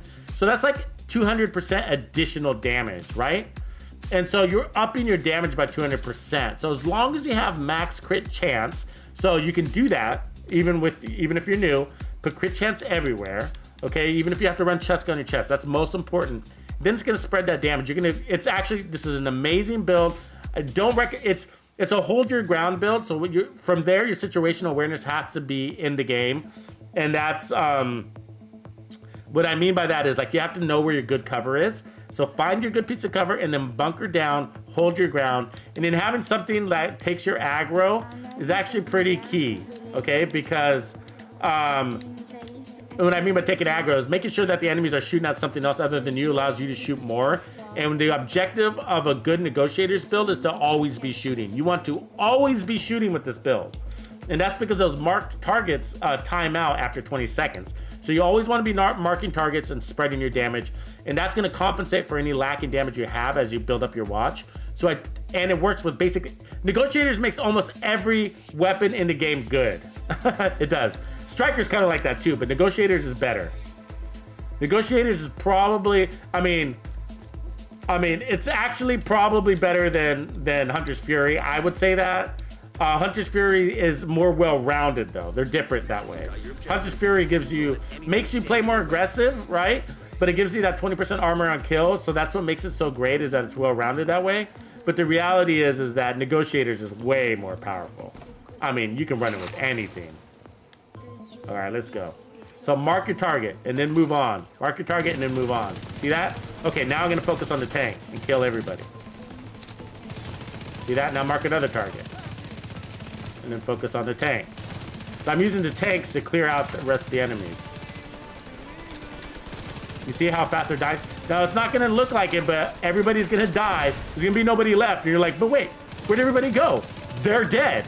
And that's because they kept running in and out of the party. They should have stayed back, because I'm gonna just fucking kill them with my, my Negotiators build. You see that? You see how multiple enemies are dying? Just like...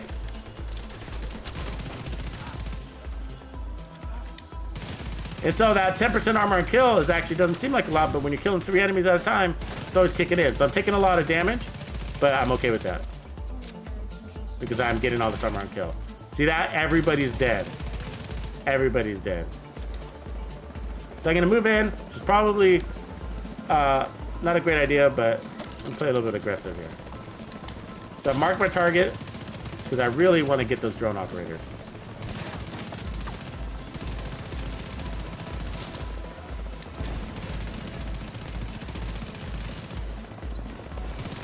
Okay, now I'm gonna move because I see those drones coming. Look at them following me. You pain in the ass drones. Get out of here. That's bullshit. They shouldn't be able to do that. Course correction mid-air. I mean, damn. You know what I mean? That's some like advanced DARPA bullshit right there, bro. What is up with that?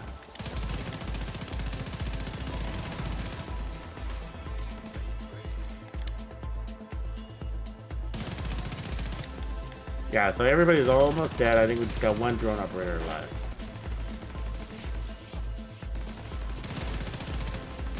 Okay, here comes the Chunga, so try not to use all my ammo on her because she hides a lot. So as long as I got her marked, I'm okay with that. So I just need to mark her, and then I'll kill her by marking the Chunga.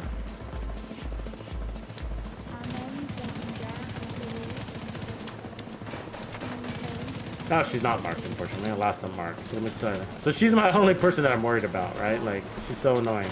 She's the one, I mean, you... There you go. All right, ladies and gents, that was it. Now from here, just patience. So let's watch this. This is called bouncing off a cover, and it's actually a really good move. So it's a misdirection. So I'm gonna go here, and then I'm gonna, before I get there, I misdirect, and then bounce. So that saves your life, but what was really achieving was that fast, going from A to B really fast. So even though I didn't land on the cover, I bounced off of it. It just allowed me to move fast. So much easier, right, than the last build? So much easier. That's negotiators.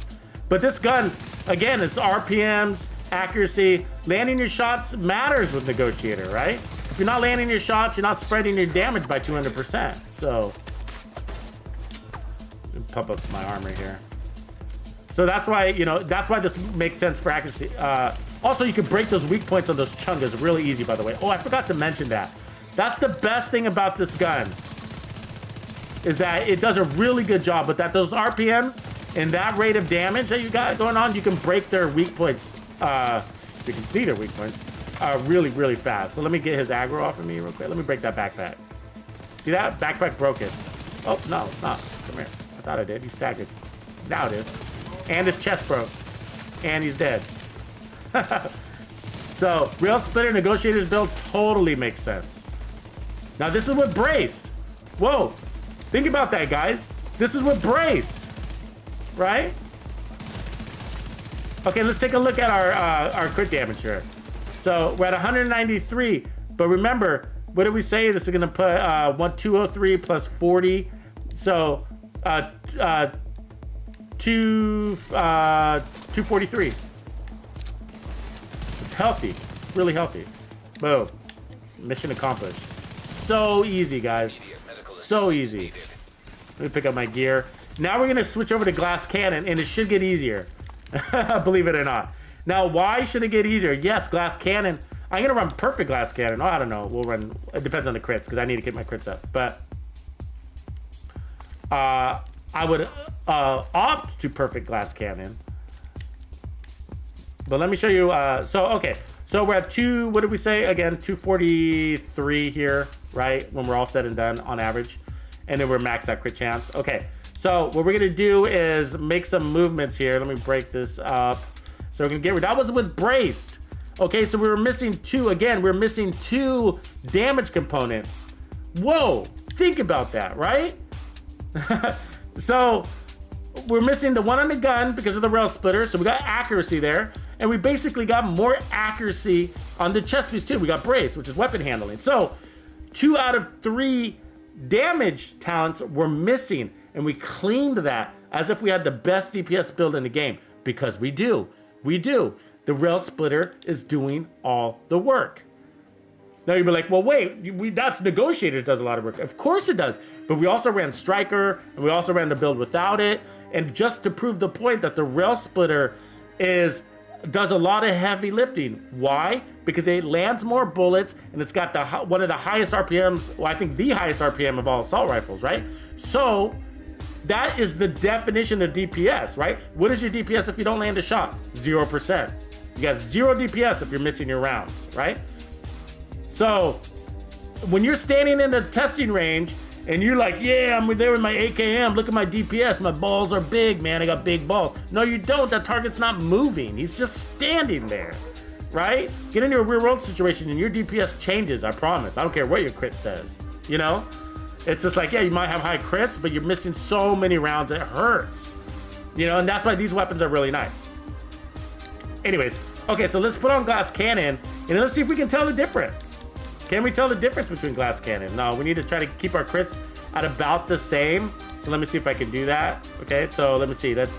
So we lost a lot of crit damage there. So that's 166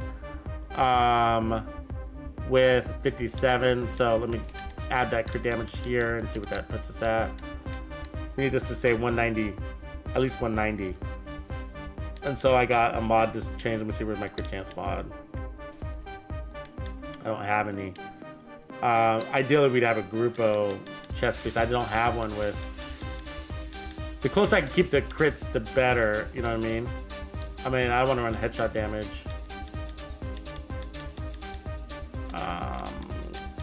Believe it or not, I don't have a good Grupo with.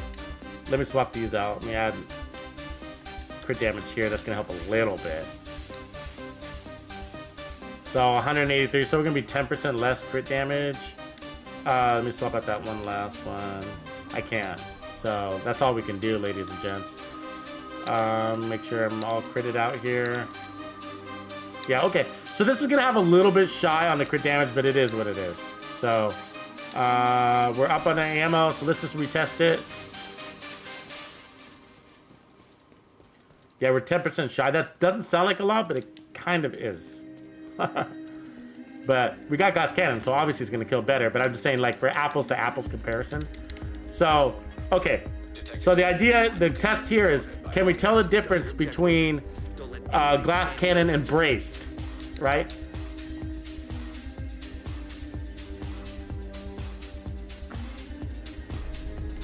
Cool Daddy saying the stream is bad, but I'm showing that we're all good on our end. Maybe we just had a little hiccup. Thanks for the feedback, though, because I'm working on that kind of stuff. Okay, let me check this out, and then we'll get back to your guys' questions and comments. So hang with me real quick. I just want to finish off this test. Let's see how we do.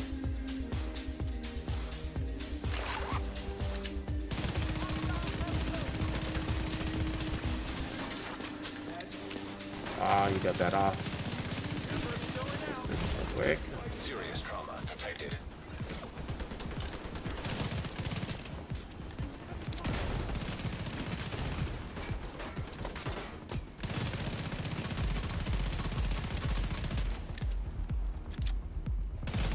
Yeah, let me know if the stream quality is if you're having laggy stream or something like that.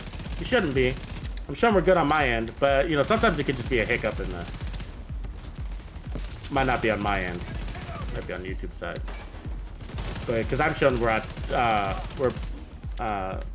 top kilobytes per second, so we're peaked out.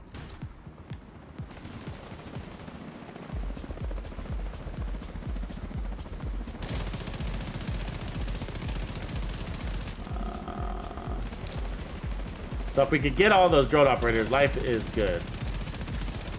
Because they are paid.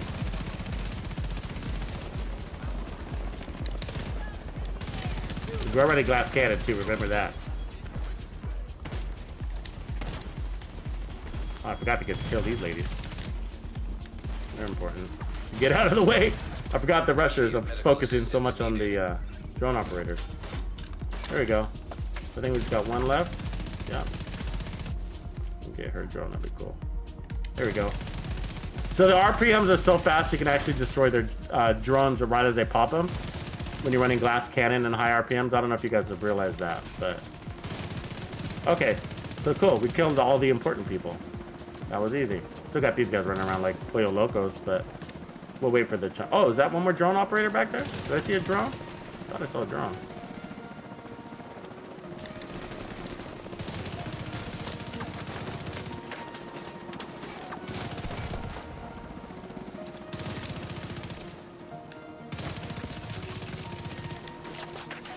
These guys marked and let's finish them off.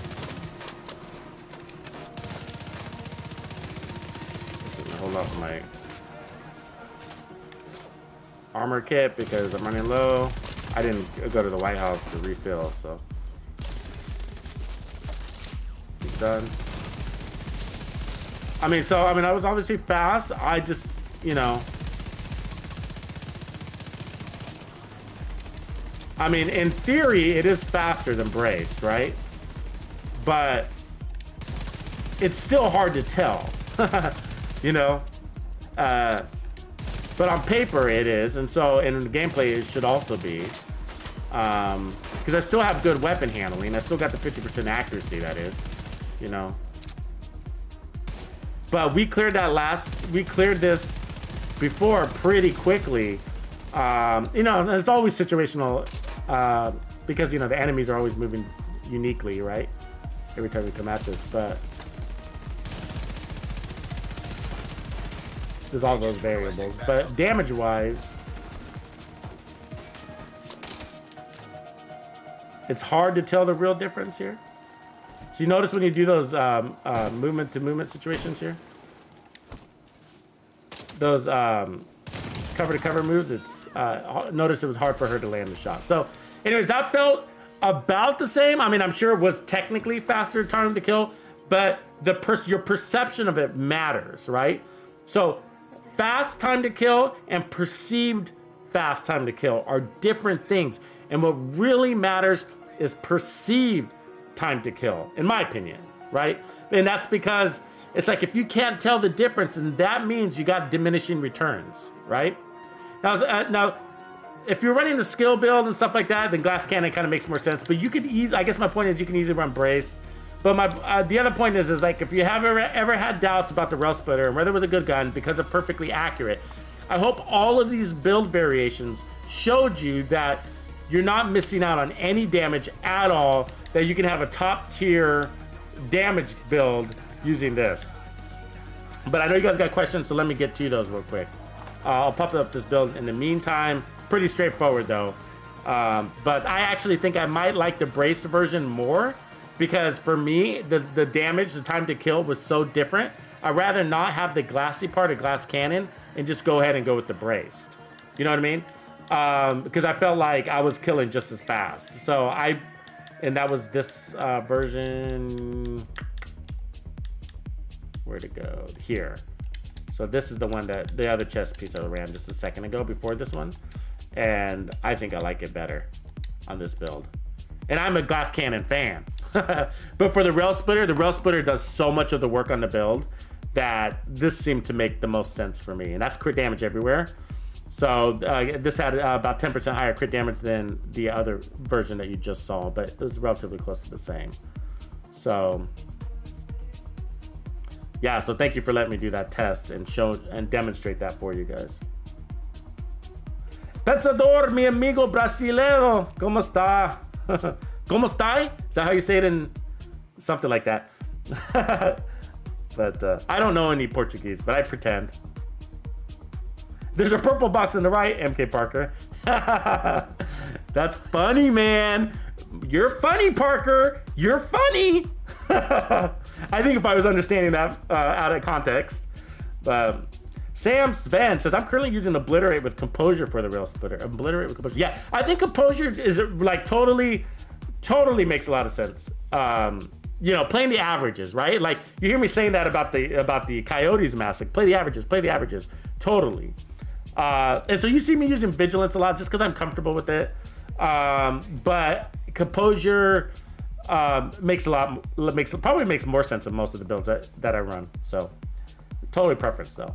Does anybody really know? No, because it's really hard to actually track those stats, right? Like, I guess you would have to be, I think probably the best demonstration would be from, like, I think if you ran like with the same team and the same builds and the same level of support from your teammates, running Composure and Vigilance on the same build, kind of switching back and forth, and then seeing how you fare out at the end of a long mission where you got like a really good average, like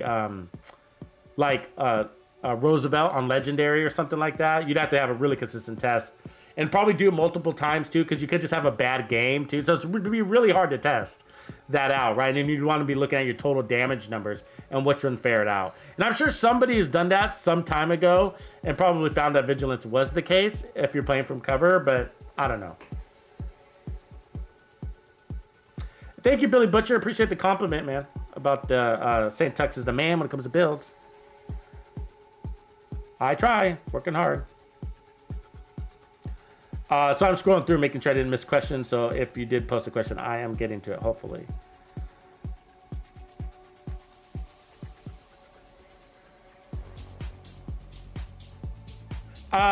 Justin Miles, when it comes to weapons with that build, so definitely go negotiators. I would actually look at the Police M4 and the CTAR. Those are actually both really good weapons.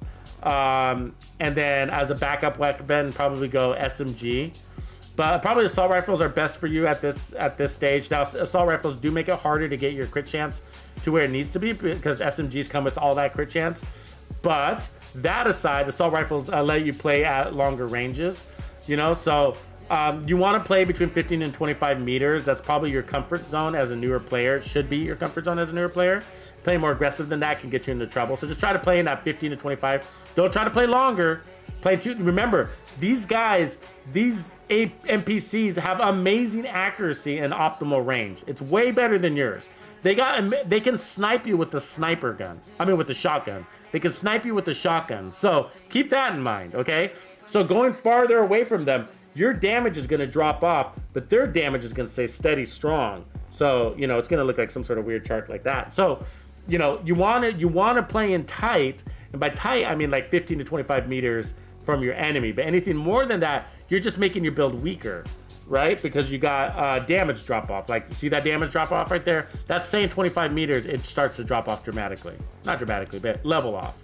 Actually, this says it has a really good damage drop off. That's good, you know, but this damage drop off is a little sharper on the AKM, but it's relatively close. They're probably all pretty close. So the Police M4 though, this is the one that I suggest you run. You can do Strained, you can do Optimist, those are good. Also In Sync if you're running skills, those are all good with this gun. In Sync is nice because you don't have to build up to anything. It's instant damage as long as you got the skills.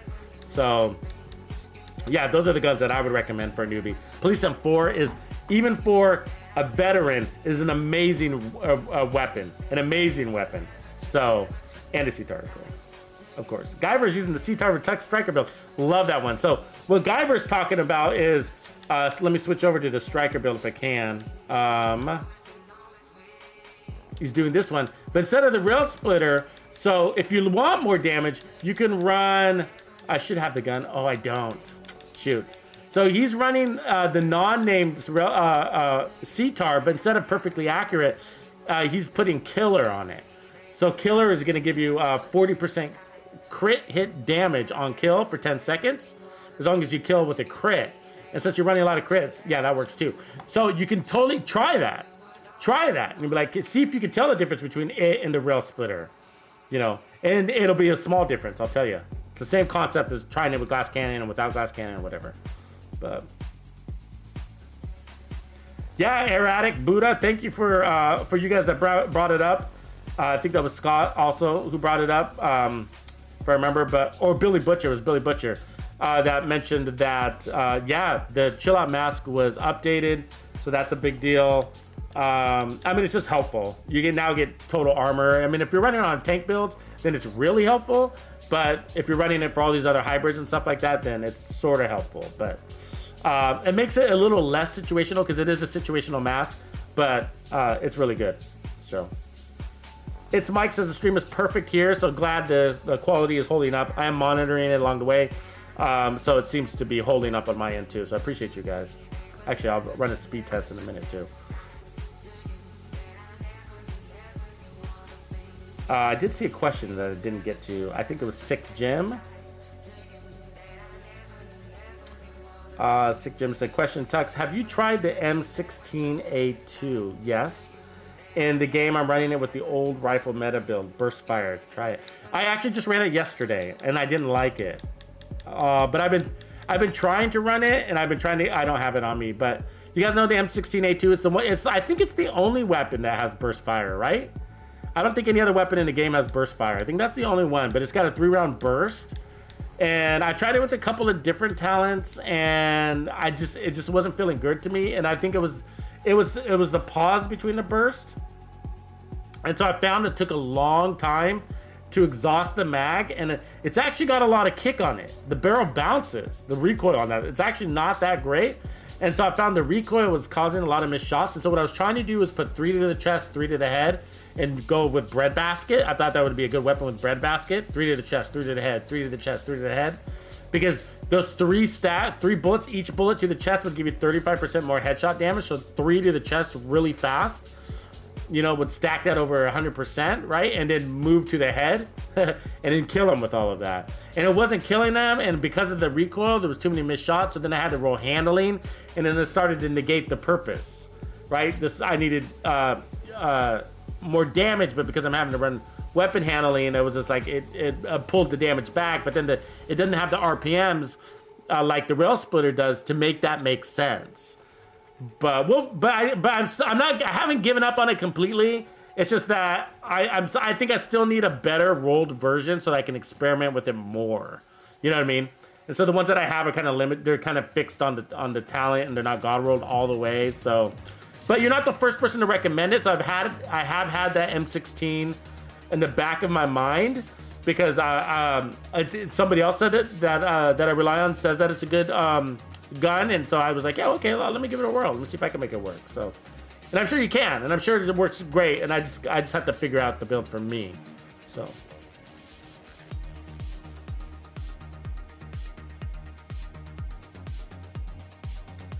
Billy Butcher, you need to see the build again. I think I just switched it. But which build, Billy Butcher? Was it the Negotiators one you wanted to see? So basically, I was running Negotiators. Everywhere. Is pretty easy to put back together, actually. So actually I had the Negotiator's backpack, and then the mask was Coyotes, and I think that's how I had it. Oops, I still got Strikers on. Hold on.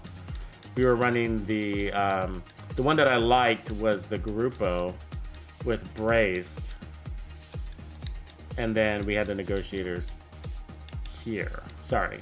That's the right build. Let me flip to it now so you can see it all. Okay, cool. So that's the actual build. Let me hide the chat. Yeah, the chat is hidden. So actually, let me put it back up and then hide it. Okay, so yeah, that's the build.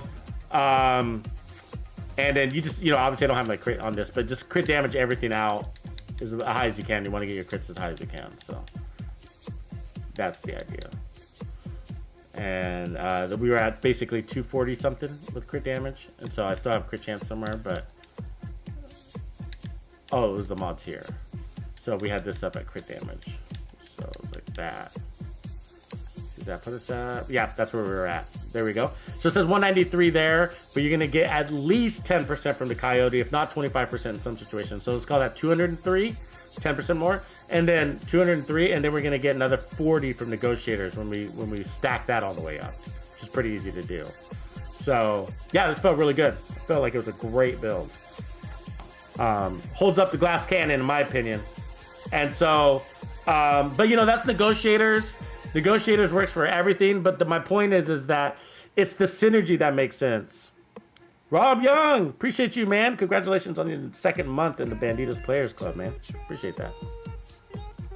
So I think that's the concept is that Negotiators works for everything, but the point is that there is a synergy between the Railsplitter and Negotiators, and that synergy is that it's easier to mark 3 targets because you got better weapon handling, and also because you're putting out more rounds faster. It's almost a guaranteed crit faster on each one of those targets as well, right? And then you're burning the target so fast with that high RPM, and you're landing more shots. That means you're landing more critical shots on those additional 2 targets as well. So all 3 targets are dying faster because you have more weapon handling and a higher RPM than most other weapons out there. So this just really makes a lot of sense for me. And again, with any of the builds you've seen today, the only thing that you gotta watch yourself on is the ammo. So just make sure you have a really good secondary weapon. And the secondary weapon that I like is the swap chain. So what I recommend you do is, like, what's cool about the Railsplitter is it's not like one of those other weapons like the Chameleon where you swap out of it, you lose all your stacks. So what I recommend you do is swap to your swap chain often. Kill 3, 4, 5 guys, quickly swap to your swap chain, kill one guy, go back to the Railsplitter. You're not going to lose any buffs by doing that. And then at the same time, you're going to be conserving just enough ammo. Just enough ammo where that helps out a lot. So that will help out your ammo situation. And that's not unique to the Railsplitter. It's just that any high RPM weapon, especially assault rifles, are going to dispense a lot of ammo. And then the whole point of the Negotiator's build is to constantly be firing. So it's asking you to dispense a lot of ammo. And then if you run Strikers, it gets even worse. So, but yeah, I'm with you. I think that was Jasper that was saying perfect glass cannon. I love perfect glass cannon. Actually, I opt to that a lot. But the question, I guess, with weapons like this that do such a good job on killing is, do you have to?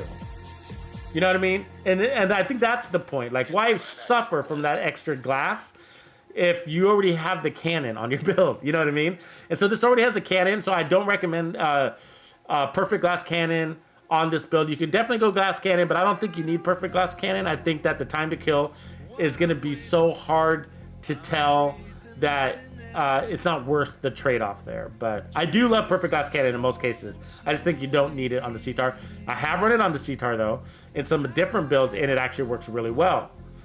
So, but I think my favorite out of these is probably going to be a toss-up between I actually probably like the Striker one better. I think, you know, the 4-piece Striker with the Striker chest piece, I think I like that one better just because I love amplified damage. That's my favorite type of damage, and just to have that. But killing 3 enemies at the same time is the other way to go too. Actually, I think if you probably run Legendary, try it with both of those builds in your loadout slots. Have one Striker build with the CTAR and the one Negotiators with the CTAR, and just switch depending on what room you're in.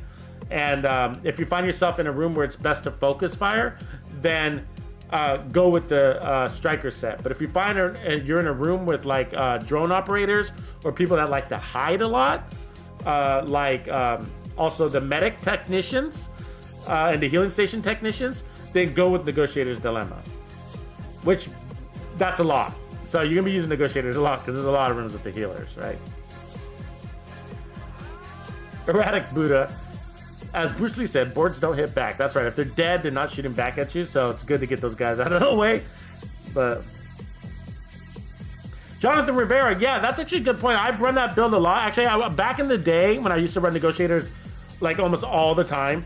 So, you know, when Negotiators came out, True Patriot came out at the same time. And so most people went True Patriot, believe it or not. Most people chose the True Patriot route. I think people really liked it because it was like, it had all these different kind of things going for it, which was... and I think some people didn't really understand Negotiators really well.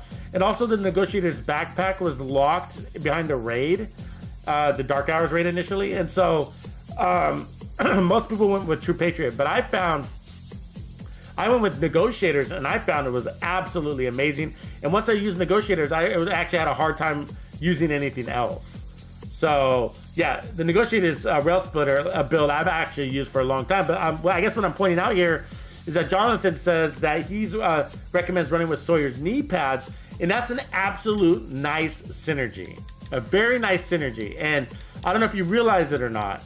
Oh, I don't have him here, unfortunately. Let me fast travel. But the reason why it's a nice synergy is because the recommended way to play with Negotiators is not to run and gun. It's not. You're actually really squishy with the Negotiators build, right? It's actually sort of built for, you can use it for other things. You can use it with a rifle, and you can definitely use it with an SMG and even shotguns. But it does best with assault rifles. And so the one thing about it though is that it's squishy, and so if you start putting in armor, you're pulling away from what it does, which is it's a crowd control DPS build, and so it basically thins the ranks, it thins the herd, right? And so when you're playing in a team, you're marking enemies and you're making them squishier, basically, right? And then because you're making them squishier, it's easier for even if you don't kill them, it's easier for your homies to kill them, right? So, anyways, it's actually a DPS. You could use it as a solo lone wolf DPS slaughter kill them all build. You could also use it as a support build. It plays both ways. But what my point is that it's not a run and gun build. It is hold your ground build. And so the point is with negotiators is to hold your ground, okay? And you find a good piece of cover and you can clear the entire legendary checkpoint, from a single position. And that's because you're tagging them, and it doesn't matter what distance they are, as long as you crit them, you tag them, and they can go hide and you're gonna kill them anyways, right? Just by marking a different target. So if you look here with the Sawyer's knee pads, you gain an armor core, but you also get that cannot be staggered, which is really, really nice for legendary, okay?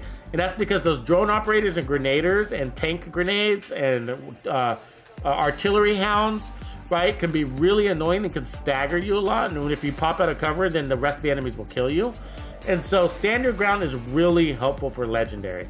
But what's really cool is you're also going to get back 30% weapon damage and still have that armor core. So you're getting the best of both worlds. You're getting the armor core, the stand your ground, which is defense, and then 30% weapon damage. All you got to do is hold your ground, stay in one place, which is what you're doing anyways.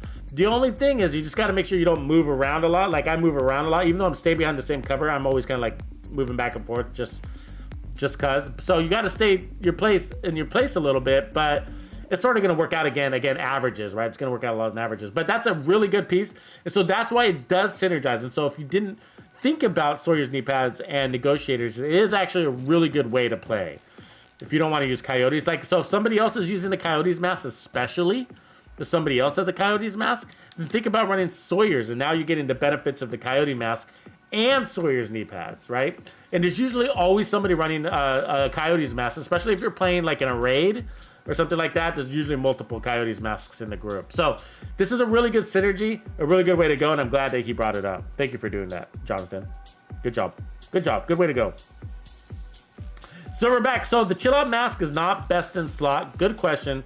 So chill out, Jonathan is asking if the chill out is best in slot, and the chill out mask is still going to be situational. It can be best in slot. It depends on the build. You know what I mean? And so, like for DPS builds, the coyote mask is usually best in slot. Okay. From there, if you're running an exotic somewhere else on a DPS build, then like the Memento, then that means you can't run the coyote mask. So as long as you have Grupo and Cheska equipped somewhere else, and you want to max out your crits, then yes, the chill out mask can be best in slot, but it's still situational. It just depends on the build and whether you've exhausted your pieces elsewhere, right? But if for a DPS build, and since we're on that subject, just speaking to that because there's a lot of variables to it, that the Coyotes mask almost always wins. The only time the Coyotes, you're not going to run the Coyotes mask is if you're running something like the Sawyer's knee pads or the Memento backpack. Then you can look at your other masks. But Cheska would be better, like even on the build that I'm running right now. Like if we had to run another a different piece here, Cheska would be better than that mask. But if I had a Cheska, I guess here's the situation where there. So if we put Grupo there and then we ran Cheska here, just as an example. So we already have taken care of Cheska and Grupo. We can't run the Coyotes mask because we've gotten Sawyer's.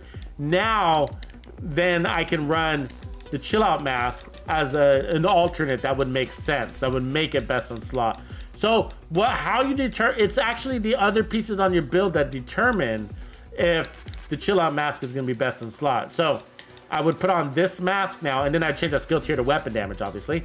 And then put crit damage here all the way through. And that's how you would max out your crit damage build here if you were running a different exotic. If not, then you might as well run the Coyotes mask and then put, something else here. So still though, even moreover, you would actually want Grupo to be on your backpack. And that's because the reality is that it's not the best in slot unless you're running improvised everywhere else. So that's the other condition. So it makes it really hard to make it best in slot because you can run improvised everywhere else, which opens up possibilities. So if I wanted to run improvised down here again, then boom. So like if we're making a max crit damage build, right? Now it's like, oh, you don't want to run the chill out mask in the scenario. You want to go back to the Coyote, you see?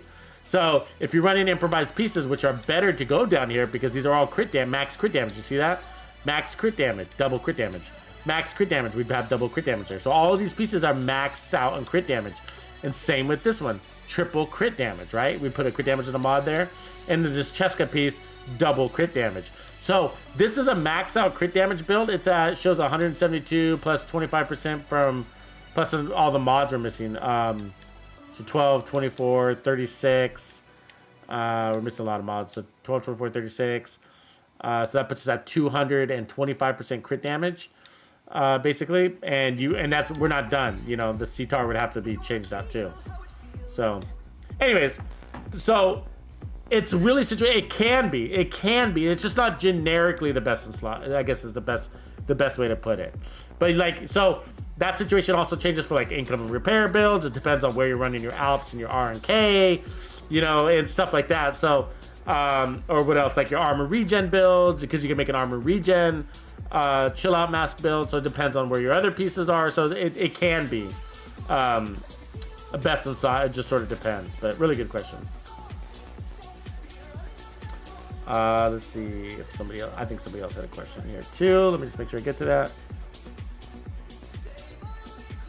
Yeah, Wellington Carlos, good question actually. So Wellington Carlos asks whether I've tried the focus with the negotiators build. Yeah, it absolutely shreds. Probably, it's a classic. I would say it's a classic. Now, I prefer glass cannon. So, like, if we go back, do I have a negotiators build to save here? That would be easier. But actually, let me say it two ways. Like, let me pull up that talent. Here it is. So here's a Providence focus piece. So I got focus here. And so focus gives you basically 50% more, what is it? Weapon damage, right? Yeah, weapon damage, which is a lot. The problem is that, you know, going in and out of scope is going to kind of reset the timing on that, but you can't run the CTAR with it. The Railsplitter won't work, and that's because you got to run an 8x scope and it won't take it. So that won't work with that. So you got to run this build, this version, the Police M4 or whatever, but you got to be able to accept that, right? And so now you can run focus. Now running with negotiators absolutely shreds. As a matter of fact, a lot of the solo, you can solo legendary with this. A lot of the solo players do use that. But the version that I run is I do use this Police M4 to solo legendary. It's like the classic build, like kind of like if they were to say, hey Tux, if the question is like, hey Tux, which is your default solo legendary build piece or build? I would say, well, probably my default solo legendary build would be this negotiators, except I run it, and what I mean with this Police M4 with the 8x scope, so I do with strained, this is my default. But even though I can run focus, I still go to glass cannon anyways. Even though I'm running the 8x scope, I still go with glass cannon. I'm just gonna put this one on. And so, yeah, that's probably the one. And that's because there's no ramping up like focus does. You gotta ramp up to that damage, where glass cannon is instantly there for you, and it's amplified. And although focus is gonna equal out to be about the same or even more in some cases, because of 50% weapon damage versus 30%, actually we probably want to run perfect glass cannon. Actually, I do prefer perfect glass cannon in my standard build. So if you're wondering what my standard build for solo legendary is, it would be this one, perfect glass cannon. And so that's 30% amplified damage. So, but putting that against focus, if you're wondering, I think that focus is a little bit more damage overall when you're maxed out on it than perfect glass cannon. If not, it's close enough where you can run it and feel good about your damage. The problem is that you're going to go in and out of scope. It's just going to happen, right? And so even though I live in scope when I'm doing solo legendary with perfect glass cannon, I live in scope. It's just the ramping up time when you do have to go out of scope, and then, you know, it takes a few seconds to get back all the way up to 50% weapon damage, where glass cannon is there immediately. And I like that burst damage. I'm a burst damage guy. I like that. It helps out a lot. So that's the only difference, but it absolutely works. And what I was going to say before is it actually really works. It's one of the strongest builds in the game for Striker. So now the strongest build in the game is actually a 4-piece Striker with focus, running the AKM with a scope. So the strongest build in the game, if you're running Striker, would be this weapon right here, the AKM. I mean, you put on different steady. You wouldn't run steady-handed. You'd run like, you know, Optimist or Strain. But with this chest piece, and then all your other pieces being Striker, 4-piece Striker, not the backpack though. You'd run the strongest build in the game is, I'll just go ahead and put it on. It'll be that easy. Boom. Boom. This is the strongest build in the game. We did a whole live stream on this, by the way, so it's not a new concept. And then you would run Cheska with Vigilance like that. So this is the strongest build in the game. You just obviously go out max crits as you can and drop this armor core. But this is the strongest build in the game, and it hits out 1.45 million. So the problem is it got a live in scope, and the AKM isn't that accurate. Obviously the Striker helps, but it is the reason why it's not like the meta like everybody's running it is because it is situational, right? You have to live in scope, and you have to play from cover. It is not run and gun. I mean, so that makes it situational, which is why it's not the true meta, but it is the strongest assault rifle build in the game, hands down. 1.45 million crit damage. So, and that's because of focus. So the focus chest piece delivers more than Strikers would. The chest piece here. So yeah, so you're picking up 50% weapon damage instead of an additional 25% amplified damage. So that wins out there. So really good question. Really good point. Wellington, Carlos.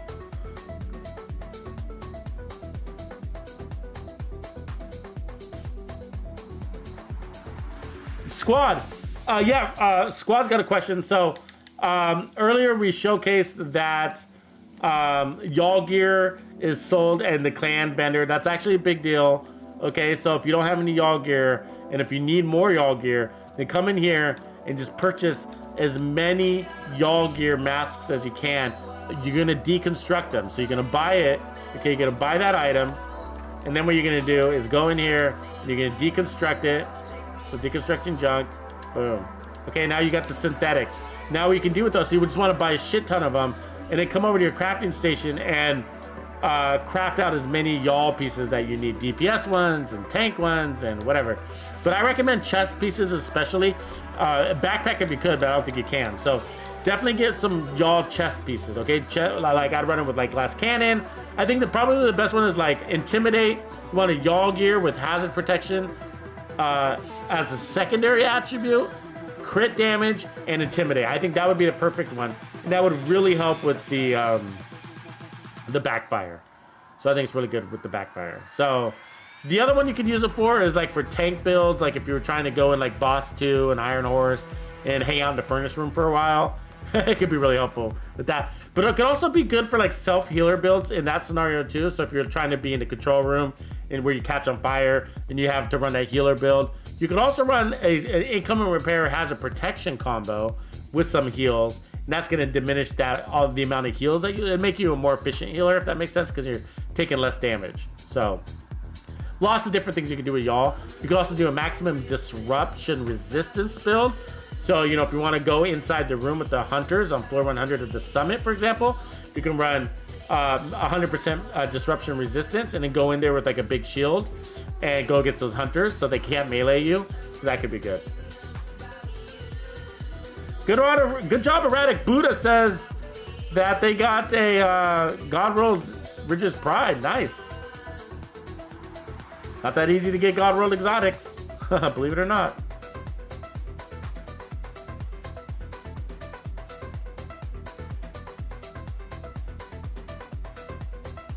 Billy Butcher, you took a year off from the game. Welcome back.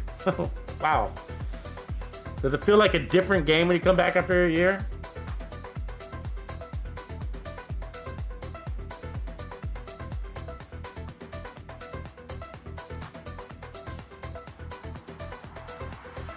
AG says, I hate glass cannon.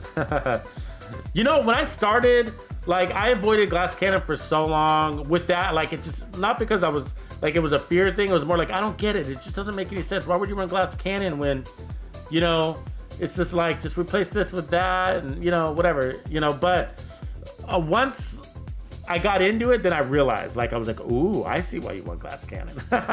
You know, as I got more understanding of the game and builds and kind of getting more deeper into it. And it's just that time to kill means so much. It's so important to have the fast time to kill. And that does such a good job at giving you fast time to kill. Now you got more options, right? Now you can run Striker, which is really cool because you don't need glass cannon anymore to have that amazing time to kill. And you don't need focus, like you don't need to be in a scope. The scope can get you killed, right? Which is why you don't always want to run a scope. But for legendary content or if you're playing a little deeper, then you know it makes a lot of sense to run scopes. So.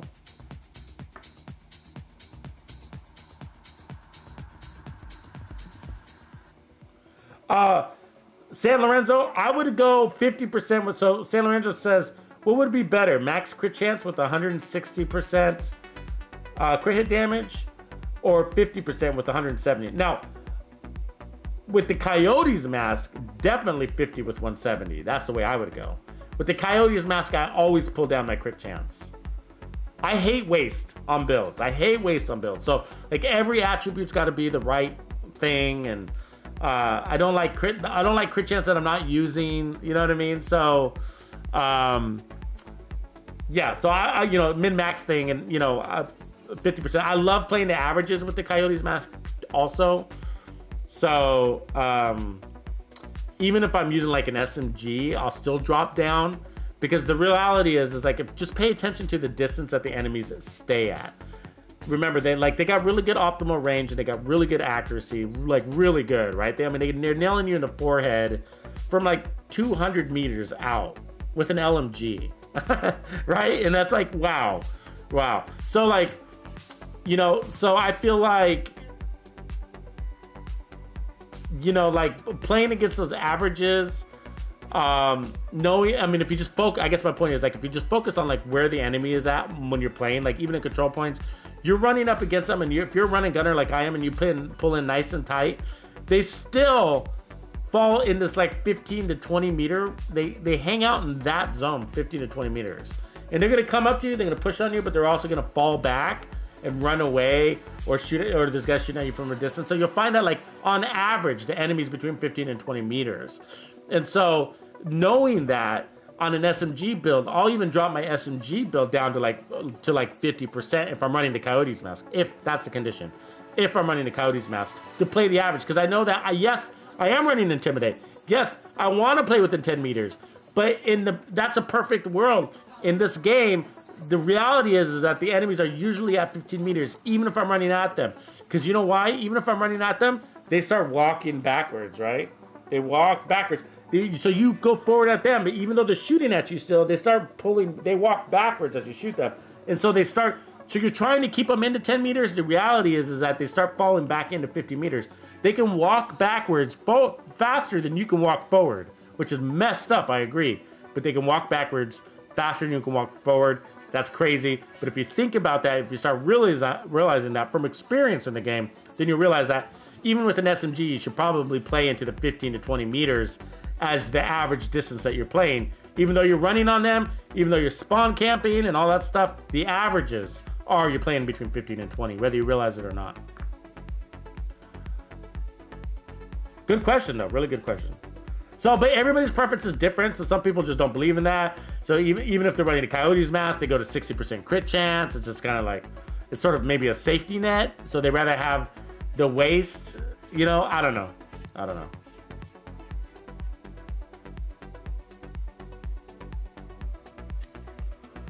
Jay Morris McGowan, self-healer for DZ. I'd probably run my income and repairs build. Actually, probably the way I would run it is I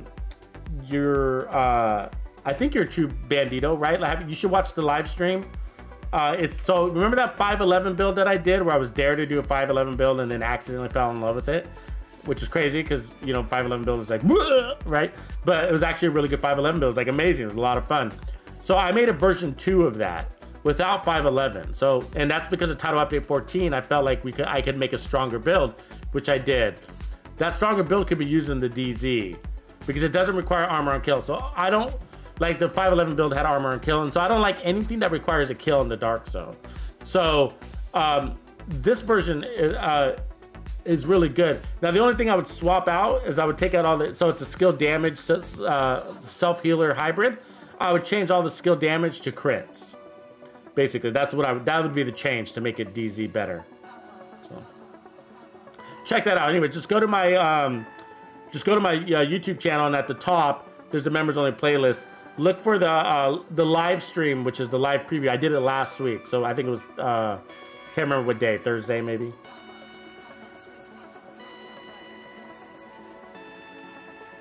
Good job, Lou. Which first try? Did you go into Legendary? Lou says, wow, this really works. I went in and did well first try. Did you go into Legendary first try? If so, impressive. Impressive.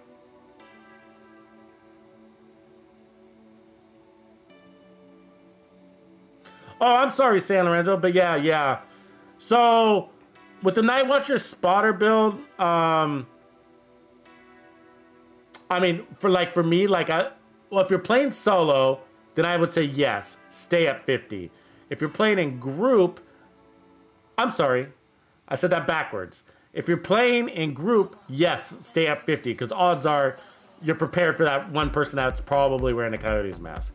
If you're playing solo, then I would probably push to like solo without the Coyote's mask, I like between 54 and 57%. That's where I like it, so. San Lorenzo.